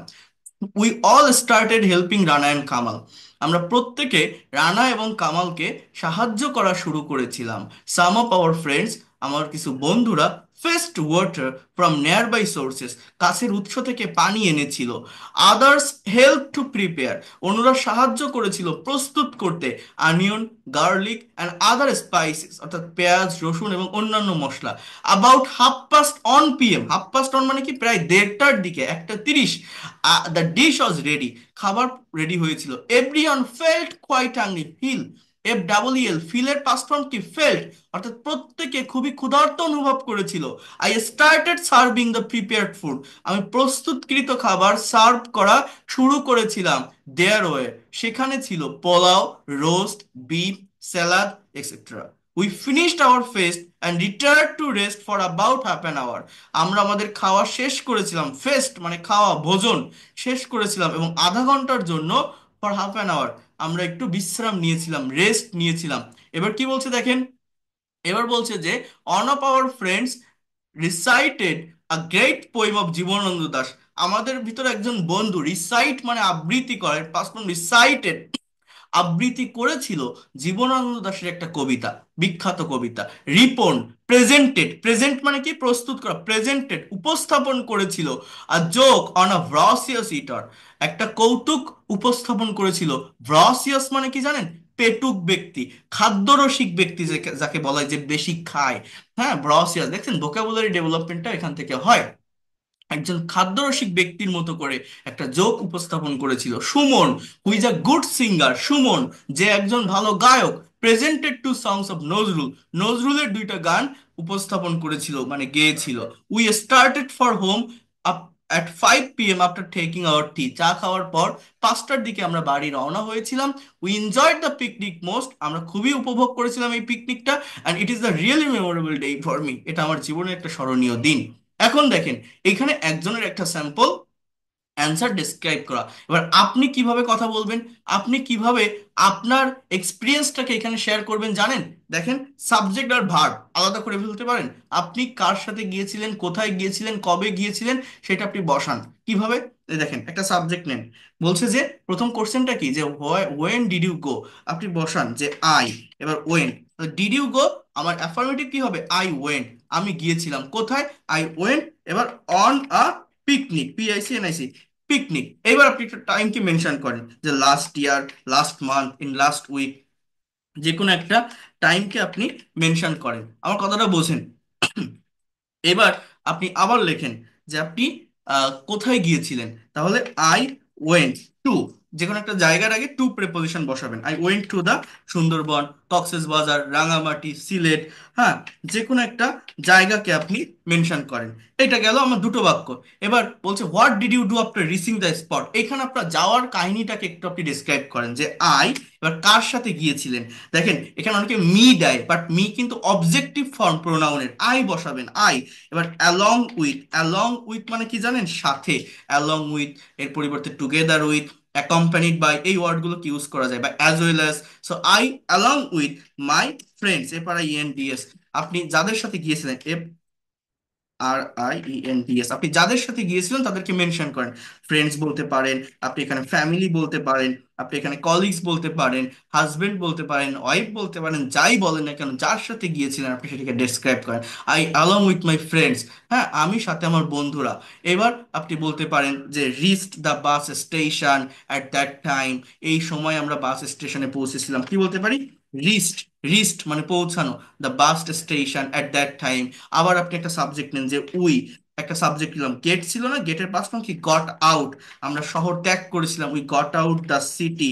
হ্যাঁ এবার একটা টাইমকে মেনশন করেন, সার্টেন টাইমের আগে অ্যাট প্রিপোজিশন বসে, এই যে এরকম অ্যাট 10 p.m। আবার আপনি একটা সাবজেক্ট নেন যে উই ওয়ার এনজয়িং, অর্থাৎ আমরা, উই একটা সাবজেক্ট, এবার পাস্ট কন্টিনিউয়াস এর একটা সেন্টেন্স লিখলাম, were ENJOYING, we are enjoying, আমরা উপভোগ করছিলাম দ্য মোমেন্ট অফ কি বলতে পারেন, going there or of this tour, or when we got into the bus we are enjoying so much, you can say that. So এইভাবে subject নিলেন, verb নিলেন, we are enjoying so much in the time of traveling, in the, এটাই, মানে subject আর verb বসালে এগুলো বলা লাগে না, অটোমেটিক চলে আসে, in the time of travelling, এরকম আমি লিখলাম। এবার দেখেন, বোঝার চেষ্টা করেন। এরপর আপনি কি বলতে পারেন যে উই, আবার বলেন reached, RESCHED, we reached our grand spot, GRAND, grand spot. এবার এখানে একটা টাইমকে আপনি মেনশন করলেন। এরপর আপনি বলতে পারেন যে উই ভার, এবার কুক, আমরা রান্না করেছিলাম, কি রান্না করেছিলেন সেখানে, বিরিয়ানি, সালাদ, এটা ওটা, বিফ রোস্ট বসালেন। আবার এখানে বলেন যে উই টুক আওয়ার লাঞ্চ, অথবা উই এট, আমরা খেয়েছিলাম, একটা টাইমের মেনশন করেন। আবার একটা সাবজেক্ট নেন যে we finished, FINISHED, we finished কি, আওয়ার ফেস্ট, অর্থাৎ আমরা আমাদের খাওয়া বা ভোজন শেষ করেছিলাম। এখানে একটা টাইমের মেনশন করেন যে অ্যাট 4 p.m। এরকম ভাবে আপনি যে কোনো কথাকে, আপনি যে কাজগুলো করেছিলেন, আপনি যদি কোনোদিন পিকনিক করেন, আপনার এক্সপিরিয়েন্সটাকে আপনার শেয়ার করতে হবে। দেখেন ইংরেজি ভাষা কঠিন কিছু না, খুবই সহজ, যদি সাবজেক্ট ভার্ব বোঝা যায়, যদি টাইম বোঝা যায়, সঠিকভাবে ইউজ করতে পারবেন, এটা কঠিন না। আবার আপনি এখানে বলেন যে দেন, আফটার দ্যাট, হ্যাঁ, এরপর আপনি কি করেছিলেন, কিছু লিঙ্কিং ওয়ার্ডের ব্যবহার করতে হবে। এরপর আপনি কি করেছিলেন, আপনি বলতে পারেন যে আই পারফর্ম, পারফর্ম, PERFORMED, এগুলো হচ্ছে ভার্ব, তাই না? I perform some cultural activity, CULTURAL, cultural, ACTIVITIES। এরপর আপনি বলতে পারেন যে আপনি কি, কোন ধরনের কালচারাল অ্যাক্টিভিটিস গুলো পারফর্ম করেছিলেন। এখানে আপনি বলতে পারেন যে আই স্যাং, স্যাং মানে গাও, আই স্যাং আ সং, আমি একটা গান গেয়েছিলাম, অফ নজরুল, আমি নজরুলের একটা গান গেয়েছিলাম। এবার আপনি এভাবে বলতে পারেন one of my friends presented a joke. এবার আপনি এটাও বলতে পারেন যে we started for home, we started for home, বা we we came back home, এটা আপনি বলতে পারেন স্টার্টেড ফর হোম, বা we return home at 5 p.m। যে কোনো একটা টাইমের আপনি মেনশন করতে পারেন এইভাবে, যে we after that we enjoyed the picnic lot. So এইভাবে দেখেন, এই যে কথাগুলো আমি বললাম, এই যে বাক্যগুলো আমি লিখলাম, এটাকে খুব কঠিন ভেবে দেখেন তো। এইবার আমি যদি এই 5টা 6টা 7টা কোশ্চেন এখানে আছে, এই 7টা কোশ্চেন আপনাকে দিয়ে যদি বলি যে আপনি কি কথা বলতে পারবেন এর উপর, আপনারা এখানে যারা আছেন ভেবে দেখেন, আপনারা সবাই পারবেন যদি একটু ভাবার চেষ্টা করেন। তো এই ল্যাঙ্গুয়েজটা ডেভেলপ করার ওয়ে হচ্ছে এইটা, এইভাবে একটা মেন্টরের অধীনে থেকে যদি আপনি এই বিষয়গুলোকে ডেভেলপ করতে পারেন, আপনি একটা টপিকে বুঝবেন, অ্যাটলিস্ট 10টা টপিকের উপরে এইভাবে নিজের এক্সপিরিয়েন্সটা শেয়ার করবেন, নিজের মতো করে প্রেজেন্টেশন দিবেন, আপনি যে কত দ্রুত ডেভেলপ করছেন আপনি নিজেও সেটা ইমাজিন করতে পারবেন না। কেউ কি আমার কথাটা এখানে বুঝতে পেরেছেন? আমি দ্রুত বলে গেছি, তারপরে কি আপনারা কেউ বুঝতে পারছেন আমি মূলত কি বলতে চেয়েছি বা কি বললাম? কিভাবে প্রেজেন্টেশন দিবেন, কিভাবে সার্টেন টপিকের উপর স্পিকিং করা যায়, কঠিন বলেন তো? আমি যদি এখন আপনাদের এই কোশ্চেনগুলো দিয়ে বলি যে can you describe about experience of picnic, have you ever enjoyed any kinds of picnic in your life, can you say something, if you have any experience about picnic, বলতে পারবেন না? আমি যদি আপনাকে বলি, পারবেন? বলেন তো, কঠিন এটা? জি স্যার। ইনশাল্লাহ স্যার পারবো। কালকে ইনশাল্লাহ। একটা কঠিন। রেগুলার স্ক্রিনশট নিয়ে রাখছি স্যার, কালকে নিজে নিজে ট্রাই করবো। কালকে নিজে নিজে ট্রাই করবেন, ভেবে দেখবেন পারবেন। এর থেকে ইফেক্টিভ স্ট্র্যাটেজি, এর থেকে কোনো কারেক্ট ওয়ে বা প্রফেশনাল কোনো ওয়ে আছে কিনা এই ভাষা ডেভেলপ করার আমি জানি না। এটা আপনারা যে কোনো টিচারের কাছে যেতে পারেন। আমি ওইভাবে I eat rice, I don't eat rice, do I eat rice, don't I eat rice, আমি এগুলো শিখাই না, বা এর ভিতরে আমি সীমাবদ্ধ থাকি না। আমি যাদেরকে শিখাই এবার প্রফেশনাল জায়গাটাকে ডেভেলপ করার চেষ্টা করি। ওই do eat rice, don't eat rice, ওগুলো কিন্তু আমি দেখাই দিয়েছি অলরেডি, এখানে লিখছিলাম না, কোথায় যেন লিখছিলাম। কিন্তু এর ভিতরে আমাকে সীমাবদ্ধ থাকলে হবে না, আমাকে প্র্যাকটিক্যালি অ্যাপ্লাই করতে হবে এইসব স্ট্রাকচারগুলোকে। আমরা অনেকেই ইংরেজি শিখি, জাস্ট এইগুলো শিখেই শেষ করে দেই, কিন্তু না, প্র্যাকটিক্যালি অ্যাপ্লাই করতে হবে।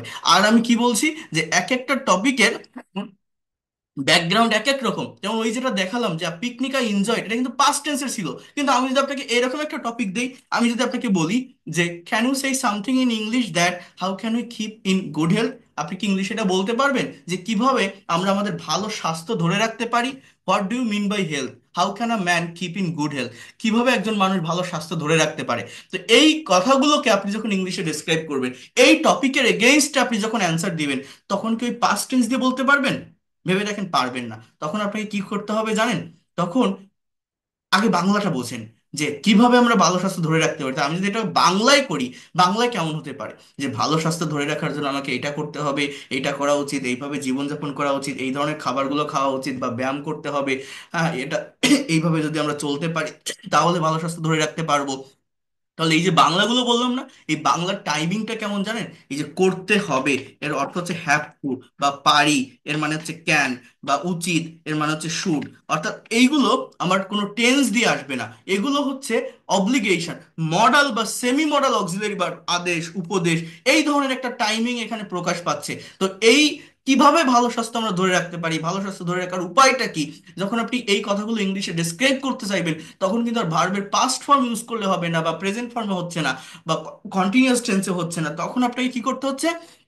মডাল ভার্বের ব্যবহার করতে হচ্ছে। তো যে কোনো টপিকের উপর কথা বলার আগে, প্রেজেন্টেশন দেওয়ার আগে যদি টাইমিংটা বোঝা যায়, সেন্সটা বোঝা যায়, দ্রুত কথা বলা যায়, এই ধরনের ওয়ার্ডগুলো ইউজ করে আপনি কিন্তু এইগুলোকে ডিসক্রাইব করতে পারবেন। যেমন এইখানকার স্যাম্পল অ্যান্সারটা কি আমি একবার একটু দেখাই দেই।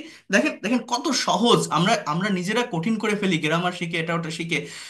কিন্তু প্যাসেজ অ্যানালাইসিস করতে পারলে এই ল্যাঙ্গুয়েজটা অনেক সহজ। যেমন দেখেন এখানে বলছে, একটু দেখার চেষ্টা করেন, আমি একটু বোল্ড করে দেই।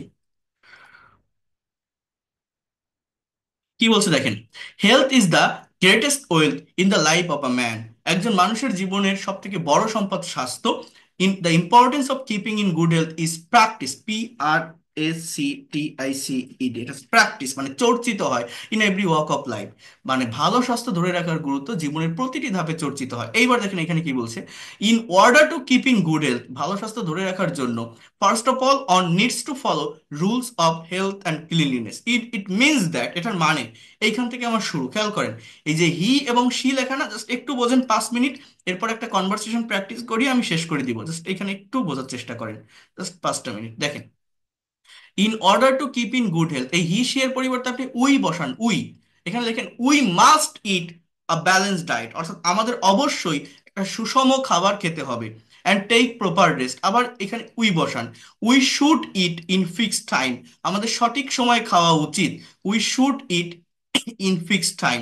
Too much food can not ensure good health, অতিরিক্ত খাবার ভালো স্বাস্থ্য এনশিওর করে না। সো উই শুড ইট, আমাদের খাওয়া উচিত, as much as we need, যতটুকু আমাদের প্রয়োজন।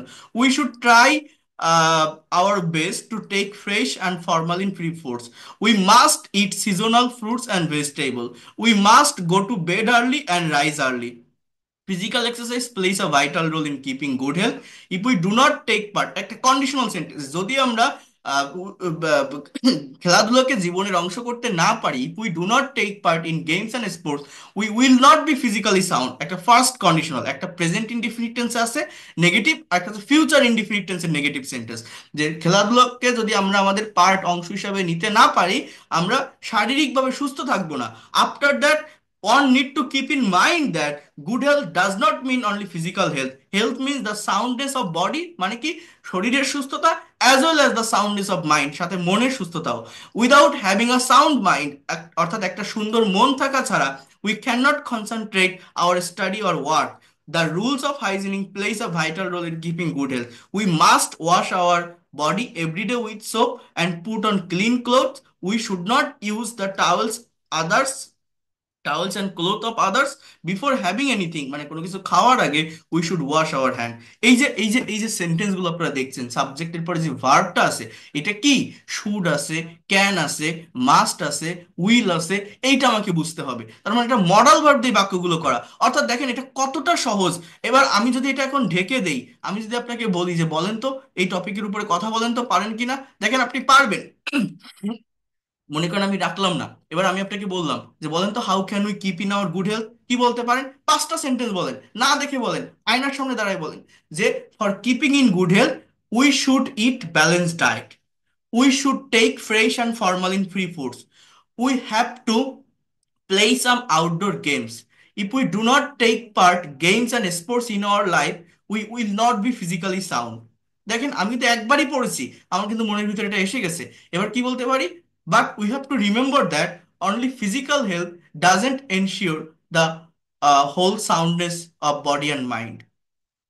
We should take proper sound mind, or we need sound mind, because without having sound mind we cannot cannot concentrate our work properly.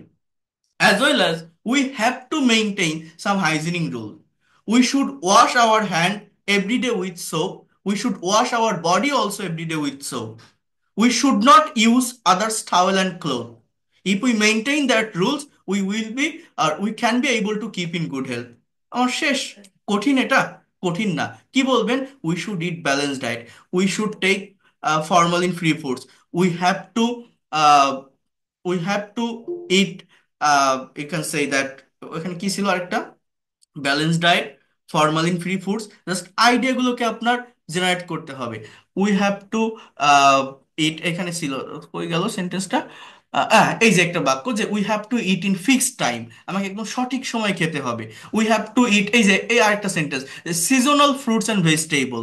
এরপর এই যে আরেকটা বাক্য যে we must go to bed early and rise early. তো এটা যদি আপনি 2বার 3বার 4বার পড়েন এবং আইডিয়াগুলোকে ডেভেলপ করতে পারেন। আমরা ভুল করি কোথায়? আমরা ভুল করি টাইমিং এ, ভার্বে। তো সেই ভার্বটা তো আমার ক্লিয়ার হয়ে যাচ্ছে, তাহলে যেটা আমি বলছি যে ওই যে এক্সটেনশনের যে জায়গাটা, এটা অটোমেটিক্যালি চলে আসবে। অটোমেটিক্যালি চলে আসবে, আপনি পারবেন। কেন পারবেন না? ইংলিশ ল্যাঙ্গুয়েজ কঠিন না। এই যে আমি বলতেছি, এই যে জিনিসগুলো পড়াচ্ছি, দেখেন আমার কিন্তু কষ্ট হচ্ছে। কেন কষ্ট হচ্ছে জানেন? এগুলো কঠিন বিষয়। অনেক টিচার আছে যারা প্যাসেজ পড়তে পারে, কিন্তু আরেকজনকে বুঝাই দেওয়ার ক্ষমতা সবার থাকে না। আমি যদি অন্য একটা বিষয় পড়াতাম, ছোট ছোট রুলস পড়াতাম, আমার কষ্ট হতো না, আমি আনন্দে পড়িয়ে যেতে পারতাম। কিন্তু এই বিষয়গুলো পড়তে গেলে, আরেকজনকে বুঝিয়ে দিতে গেলে অনেকটা পরিশ্রমের দরকার হয়, এটা সবাই পারে না। আমার কাছে যারা আসবেন, যারা কোর্স করবেন, তারা এগুলো পাবেন।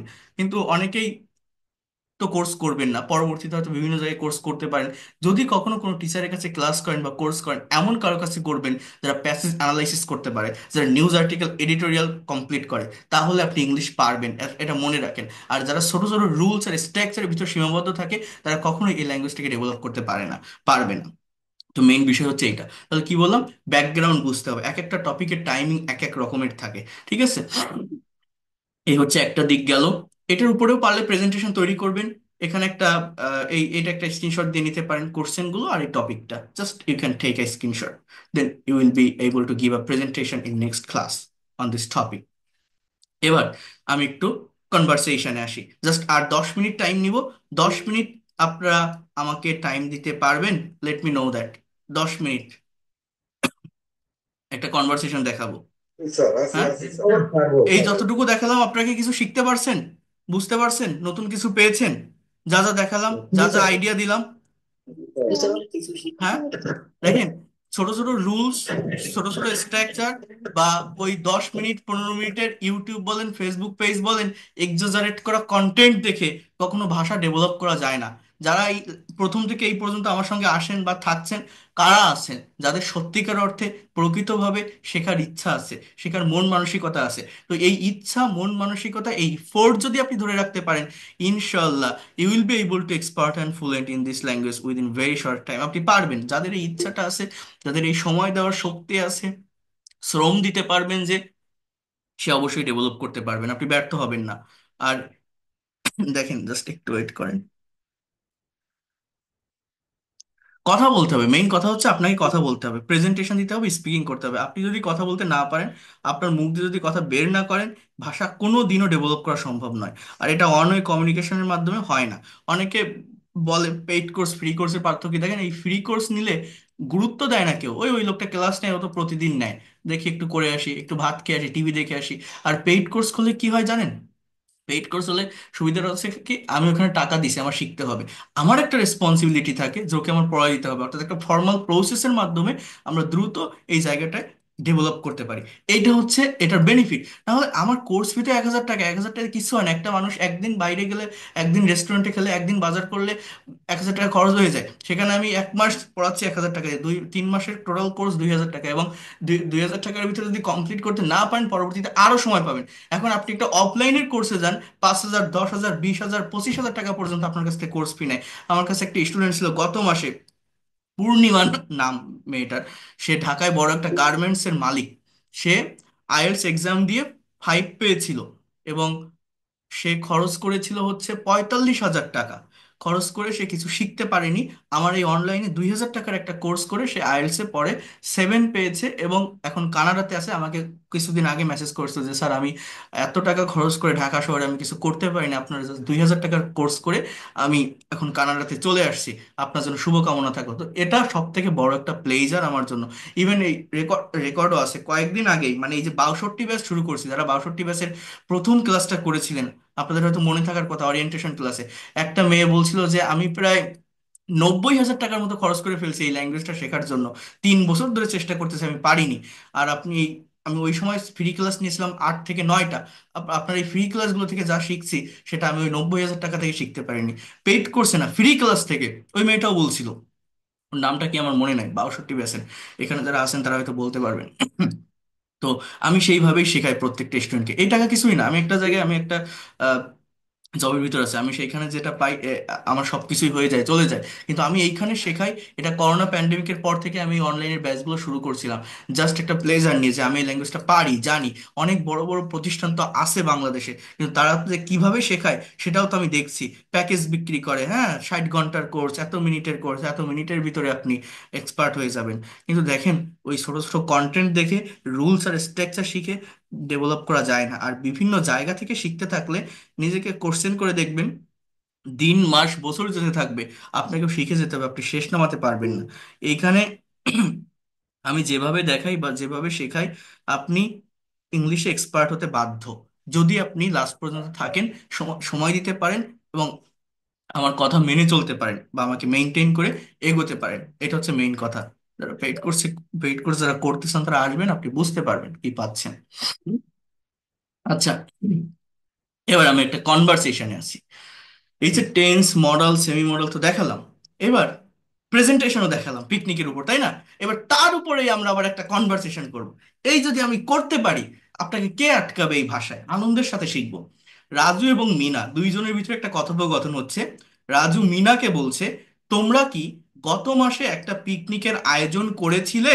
তাহলে ছিলে, ল বা লাম, এটা হচ্ছে পাস্ট ইনডিফিনিট টেন্সের স্ট্রাকচার। এই যে সেন্টেন্সটা আমি লিখলাম, এটা কিসের স্ট্রাকচার বলছি? Try to understand here. একটা মিনিট। এটা হচ্ছে পাস্ট ইনডিফিনিট টেন্স। কি বলছি? যে তোমরা কি গত মাসে একটা পিকনিকের আয়োজন করেছিলে? তাহলে আমার ইংলিশটা কি হবে দেখেন। ডিড ইউ, অর্থাৎ আগে অক্সিলারি ভার্ব, দেন সাবজেক্ট, তারপর main verb. Did you arrange a picnic? Did you arrange a picnic last month? Did you arrange a picnic last month? তোমরা কি গত মাসে একটা পিকনিকের আয়োজন করেছিলে? মিনা বলছে, হ্যাঁ, আমি এবং আমার পরিবারের প্রত্যেক সদস্য মিলে সিলেট ভ্রমণে গিয়েছিলাম, এবং সেখানেই পিকনিকের আয়োজন করেছিলাম। তাহলে এটার ইংলিশ কি? Past indefinite tense. আপনি যখন নেগেটিভ বা ইন্টারোগেটিভ করবেন, ডিডের ব্যবহার হবে, আর মেইন ভার্বটা বেস ফর্মে চলে আসবে। কিন্তু অ্যাফার্মেটিভে কি, মেইন ভার্বের পাস্ট ফর্ম বসবে, যেমন আমি, তাহলে আই। এখানে অনেকে মি দেয়, মি না, আই। এবার অ্যালং উইথ মাই,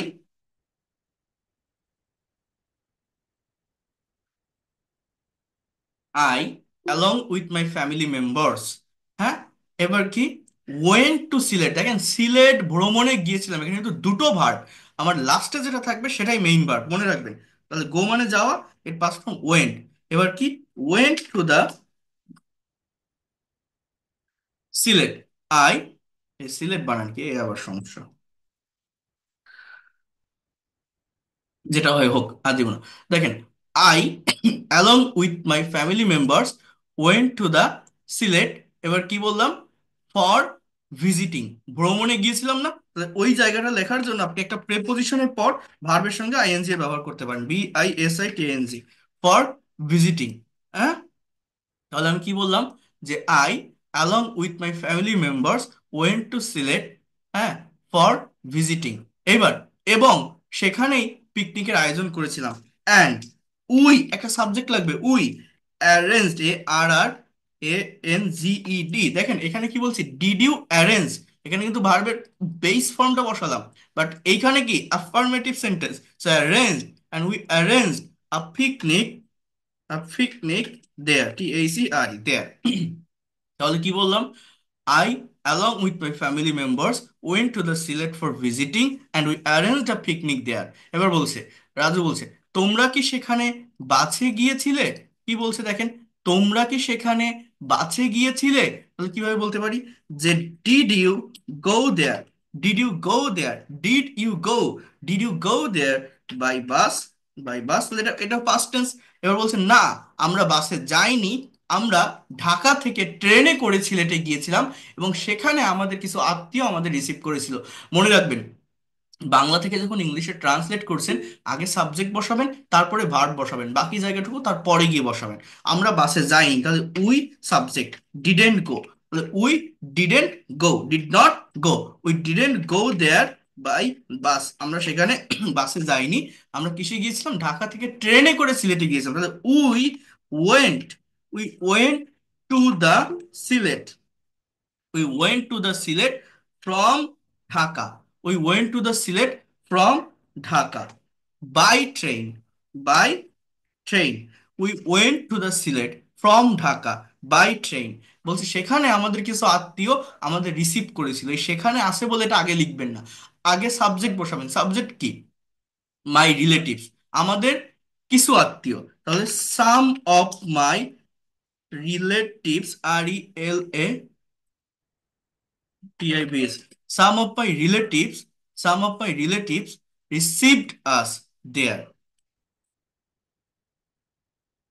এইবার ওই সেখানে কথাটা কি, দেয়ার, এটা লাস্টে বসান। এবার বলছে, পিকনিকে কি ধরনের খাবারের আয়োজন করেছিলে? পিকনিকে কি ধরনের খাবারের আয়োজন করেছিলে? তাহলে দেখেন, এই এইগুলো অনেকে আমরা বলতে পারি না, ডিসক্রাইব করতে পারি না, কিভাবে করতে পারি? এনিওয়ান ক্যান সে দ্যাট, পিকনিকে কি ধরনের খাবারের আয়োজন করেছিলে, আপনারা বলেন তো একজন, কে বলতে পারেন? Anyone? Kind of food did we arrange? Hmm, You arranged. Arrange না তো, অ্যারেঞ্জ, হ্যাঁ, ইডি হবে না, হবে, হবে না। তাহলে কি হবে, হোয়াট কাইন্ডস, এস হবে একটা, খাবার তো একটা না, অনেকগুলো হতে পারে, প্লুরাল হবে, what kinds of foods, what kinds of foods did you arrange there, did you arrange there. এবার বলছে যে আমরা পোলাও, রোস্ট অ্যান্ড বিরিয়ানি রান্না করেছিলাম। তাহলে সাবজেক্ট কি, যে উই কুকড, রান্না করা, কুক থেকে cooked, we cooked pulao, ROAST, roast and biryani. এছাড়াও কিছু সাংস্কৃতিক অনুষ্ঠানের আয়োজন করেছিলাম, এছাড়াও, এটাকে মোরওভার দিয়ে বলতে পারেন, অথবা besides, BESIDES, besides. We we arranged, ARRANGED, we arranged some cultural programme, CULTURAL, cultural. এরপর দেখেন কি বলছে, কোন ধরনের সাংস্কৃতিক অনুষ্ঠান আয়োজন করেছিলে? তাহলে কি বলতে পারেন, what kinds of cultural program did you arrange there. Mina বলছে, আমার এক ভাই কাজী নজরুল ইসলামের একটা কবিতা আবৃত্তি করেছিল এবং আমি একটি গান গেয়েছিলাম। তাহলে কি হবে? One of my brother recited a poem of Kazi Nazrul Islam. কি বললাম কথাটা বোঝেন?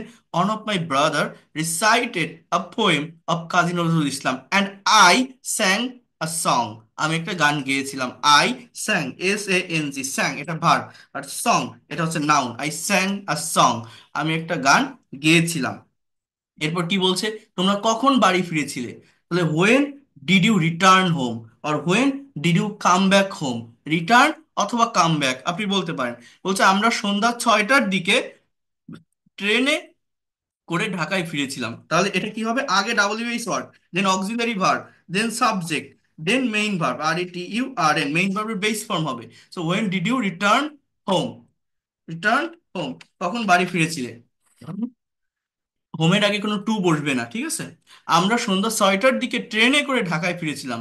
তাহলে we return to Dhaka, we return to Dhaka at 6 p.m. In the evening. সন্ধ্যা 6টা, at 6 p.m. In the evening by train. তাহলে আগামীকাল কি তুমি আমার সঙ্গে দেখা করবে ঢাকাতে? তাহলে এই কিন্তু পাস্ট টেন্স শেষ।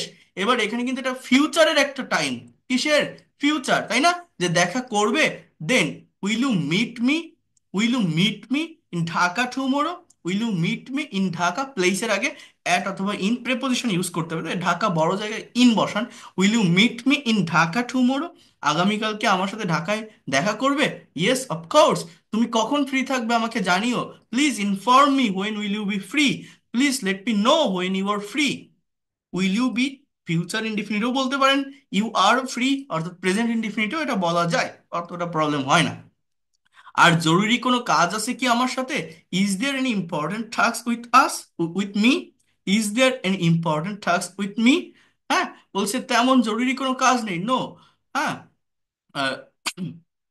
আই ডোন্ট হ্যাভ, এভাবে কথাটা বলতে পারেন, I don't have any important task with you, but তোমাকে নিয়ে একটু শপিং এ যেতে চাই। এই যেতে চাওয়া অর্থে আমরা অনেকে ওয়ান্টের ব্যবহার করি, বাট ভদ্রতার সাথে কোনো কিছু চাওয়া উড লাইক টু এর ব্যবহার করতে চাই, মানে করলে বেটার হয়। আপনি এটা এইভাবে বলতে পারেন যে I would like to go for shopping with you. কি বললাম বলেন তো? I would like to, I'd like to go for shopping with you. তুমি কি যাবে আমার সাথে? Will you go with me, will you go with me, would you like to go with me? হ্যাঁ যাবো, কিন্তু আমার তো আগামীকাল বিমানবন্দরে যাওয়ার কথা। বাট আই অ্যাম, যাওয়ার কথা এটা কিসের ব্যবহার জানেন? Suppose to, semi modal verb. I am suppose to go to airport tomorrow, I am suppose to go to airport tomorrow. আমার ভাই আমেরিকা থেকে দেশে আসবে আগামীকাল। My brother will come to home from America tomorrow. Okay, যদি সময় পাও তাহলে এসো। Okay, if you get time please come, if you have time please come, I will wait for you. তাই না? I will wait for you. বিভিন্নভাবে একটা কথাকে বলা যায়। কতক্ষণ ধরে লেকচার দিলাম ভাবেন, সেই 9টা থেকে 11টা, 2 ঘন্টা হয়ে গেছে একটা না। তো যে কোনো কিছু আপনি মানে ইংলিশে ডিসক্রাইব করতে পারেন, লিখতে পারেন, এবং আমরা কিন্তু সেটা আমাদের মতো করে, দেখেন আমরা একদম যেটাই বাংলায় আছে সব যে সেইভাবে ইংলিশে করতে হবে এরকম না। বাংলা দেখে সেন্সটা বুঝে, টাইমিংটা বুঝে একটা কথাকে বিভিন্ন ওয়েতে প্রাফেস করে কিন্তু বলা যায়। আপনি যদি বলেন স্যার এটা কি এইভাবে করা যাবে, যাবে, যদি সঠিক টাইমটা আপনি ধরে রাখতে পারেন। এবং এই প্র্যাকটিক্যাল সেন্টেন্সগুলো আমরা যদি প্র্যাকটিস করতে পারি, দ্রুত আমরা এই ল্যাঙ্গুয়েজটাকে ডেভেলপ করতে পারবো। প্র্যাকটিক্যালি সলভ করার চেষ্টা করতে হবে। এবং এই ধরনের ইনফর্মাল যে কনভারসেশন, ডে টু ডে লাইফে যে ধরনের কনভারসেশন করতে আমরা অভ্যস্ত, আমি টেন্স শিখবো, আমি রুলস শিখবো, সমস্যা নেই, বাট সেগুলোকে প্র্যাকটিক্যালি অ্যাপ্লাই করব। আমার প্রত্যেকটা স্টুডেন্টদেরকে কিন্তু আমি এই প্র্যাকটিক্যাল অ্যাপ্লাই করাটা আমি দেখিয়ে দিই, এবং এটা আপনাদেরকে করতে হবে। যদি করতে পারেন দ্রুত ভাষাটাকে ডেভেলপ করতে পারবেন। যারা এইভাবে এটা চর্চা করতে পারবে তারা দ্রুত ডেভেলপ করতে পারবে, আমি এটা করিয়ে থাকি। তো আবারও বলছি, যারা আসতে চান আগামী পরশু দিন থেকেই কিন্তু পেইড কোর্সের একদম নতুন একটা ব্যাচ শুরু হবে। সপ্তাহে 4 দিন ক্লাস থাকবে, রবি মঙ্গল বৃহস্পতি শুক্র, 3 মাসের কোর্স। এবং এটা যে কোনো বয়সের যে কেউ করতে পারবেন। আপনি স্টুডেন্ট হন, house wife, teacher, officer, job holder বা ফ্রিল্যান্সার বা ইমিগ্রেন্ট, যে কেউ পারবেন। প্রত্যেকটা ব্যাচে 30 জন স্টুডেন্ট থাকবে। এই রাত 9টাতে নতুন ব্যাচ শুরু হবে, রাত 9টা থেকে 10টা, 1 ঘন্টা ক্লাস টাইম থাকবে। ওয়ার্ড বা পাওয়ার পয়েন্ট স্লাইডের মাধ্যমে, অর্থাৎ এই যেভাবে ক্লাস নিচ্ছি এইভাবেই ক্লাসগুলো কন্টিনিউ করব। এবং ক্লাস শেষে রেকর্ড এবং PDF ফাইল পাবেন, যদি কেউ কোনো ক্লাস মিস করেন পরবর্তীতে দেখে নিতে পারবেন। আর একদম বেসিক থেকেই শেখাবো, যারা একদমই দুর্বল তারাও শিখতে পারবেন। বেসিক থেকে শুরু করে অ্যাডভান্স লেভেলের প্রত্যেকটা বিষয় বোঝাবো। একজন স্টুডেন্ট শুধু স্পোকেন নয়, সম্পূর্ণ ভাষাটা যাতে নিজের আয়ত্তে আনতে পারে সেইভাবেই করাবো। আর এখানে হিউজ ক্লাস থাকবে, টোটাল 70টা ক্লাস। ফার্স্ট 10টা ক্লাস থাকবে বেসিক গ্রামারের উপর, আপনার ভিত্তিটা মজবুত করার জন্য, ক্রিয়েটিভ পাওয়ারটা বাড়ানোর জন্য। ইউনিভার্সিটিতে বা স্কুল কলেজে আপনি একটা ভাইবা দিতে পারেন, প্রেজেন্টেশন যাতে ফেস করতে পারেন। এরপর 30টা ক্লাস থাকবে স্পোকেন ইংলিশের উপর, ইংলিশে কথা বলার জন্য যা কিছু দরকার এখান থেকে আপনি পাবেন। 40 থেকে 50 নম্বর ক্লাসগুলো হবে রাইটিং এর উপর, অর্থাৎ যারা BCS, bank job, admission test, যারা ফ্রিল্যান্সার আছেন, যারা রাইটিং এক্সপার্ট হতে চান, বিভিন্ন কর্পোরেট অফিসে জব করেন, এই জায়গাটা থেকে ডেভেলপ করতে পারবেন। এরপর লাস্টের ক্লাসগুলো কনভারসেশন, ট্রান্সলেশন এবং প্রেজেন্টেশনের উপর আমি নিয়ে থাকি, যেটা করার মাধ্যমে within 3 month you will be expert and fluent in English. অর্থাৎ প্র্যাকটিক্যালি আপনাকে দিয়ে ডেভেলপ করাবো, আপনার ওরাল যে ডেভেলপমেন্টটা, মুখের যে জড়তা, সেটা কাটানোর চেষ্টা করব। তো আপনি কেন পারবেন না এইভাবে করতে থাকলে? 2,000 টাকা কোর্স ফি, যারা পারবেন একবারে দিয়ে দিবেন, ঝামেলা থাকবে না। যারা পারবেন না, 1,000 টাকা অ্যাডভান্স করে শুরু করতে পারবেন। যারা ইন্ডিয়া থেকে আসেন, গুগল পে বা ফোন পে করেও পেইড কোর্সের ক্লাস শুরু করতে পারবেন। এই দুইটা নাম্বারে সেন্ড মানি করে জানাবেন। আর আমার সাথে কথা বলতে হলে এই দুইটা নাম্বারে নক দিয়েন, হোয়াটসঅ্যাপে কল দিয়েন, আপনারা কথা বলতে পারবেন। ভর্তি চলতেছে আগামী পরশু দিন থেকেই, একদম শুরু থেকে, প্রথম থেকে ধারাবাহিকভাবে ক্লাসগুলো করতে পারবেন যারা করতে চান। 01997356957, 09386899196। যদি মনে করেন আমি এই ল্যাঙ্গুয়েজটা শিখতে চাই, একটা গোছানো পদ্ধতিতে ধারাবাহিকভাবে শিখতে চাই, ল্যাঙ্গুয়েজটাকে দ্রুত ডেভেলপ করতে চাই, বা দ্রুত আইএলটিএস এক্সামে বসতে চাই, আহ, এই ল্যাঙ্গুয়েজটা আমার একটা অ্যাসেট বা সম্পদ হিসাবে নিতে চাই, নেক্সট জেনারেশনকে শেখাতে চাই, বা এই লোকটা পড়াতে পারে, বোঝাতে পারে, টেকনিক ভালো, হয়তো শিখতে পারবো, যদি বিশ্বাস থাকে, ভরসা থাকে, please come. I hope I can say that you will be expert and fluent in English within 3 month or within very short time if you maintain my rules and regulation, and if you maintain the regularity in this class, you will be expert within very short time. I can assure you. কারণ আমি সেইভাবেই পড়াই প্রত্যেকটা স্টুডেন্টকে। আপনি পারবেন, আপনি কেন পারবেন না? যতই দুর্বল থাকেন আপনি পারবেন। জাস্ট রেগুলারিটি মেনটেন করে একটু ক্লাস করবেন, যদি মিস করেন রেকর্ডটা দেখে নেবেন, বাট কানেক্টেড থাকতে হবে আমার সঙ্গে। এই হচ্ছে কথা, খুব বেশি সময় লাগবে না শিখতে। সো যারা করতে চান জানাবেন। That's all for today. ভালো থাকেন সবাই, আল্লাহ হাফেজ, good night to all of you. এখন যদি আপনাদের কোনো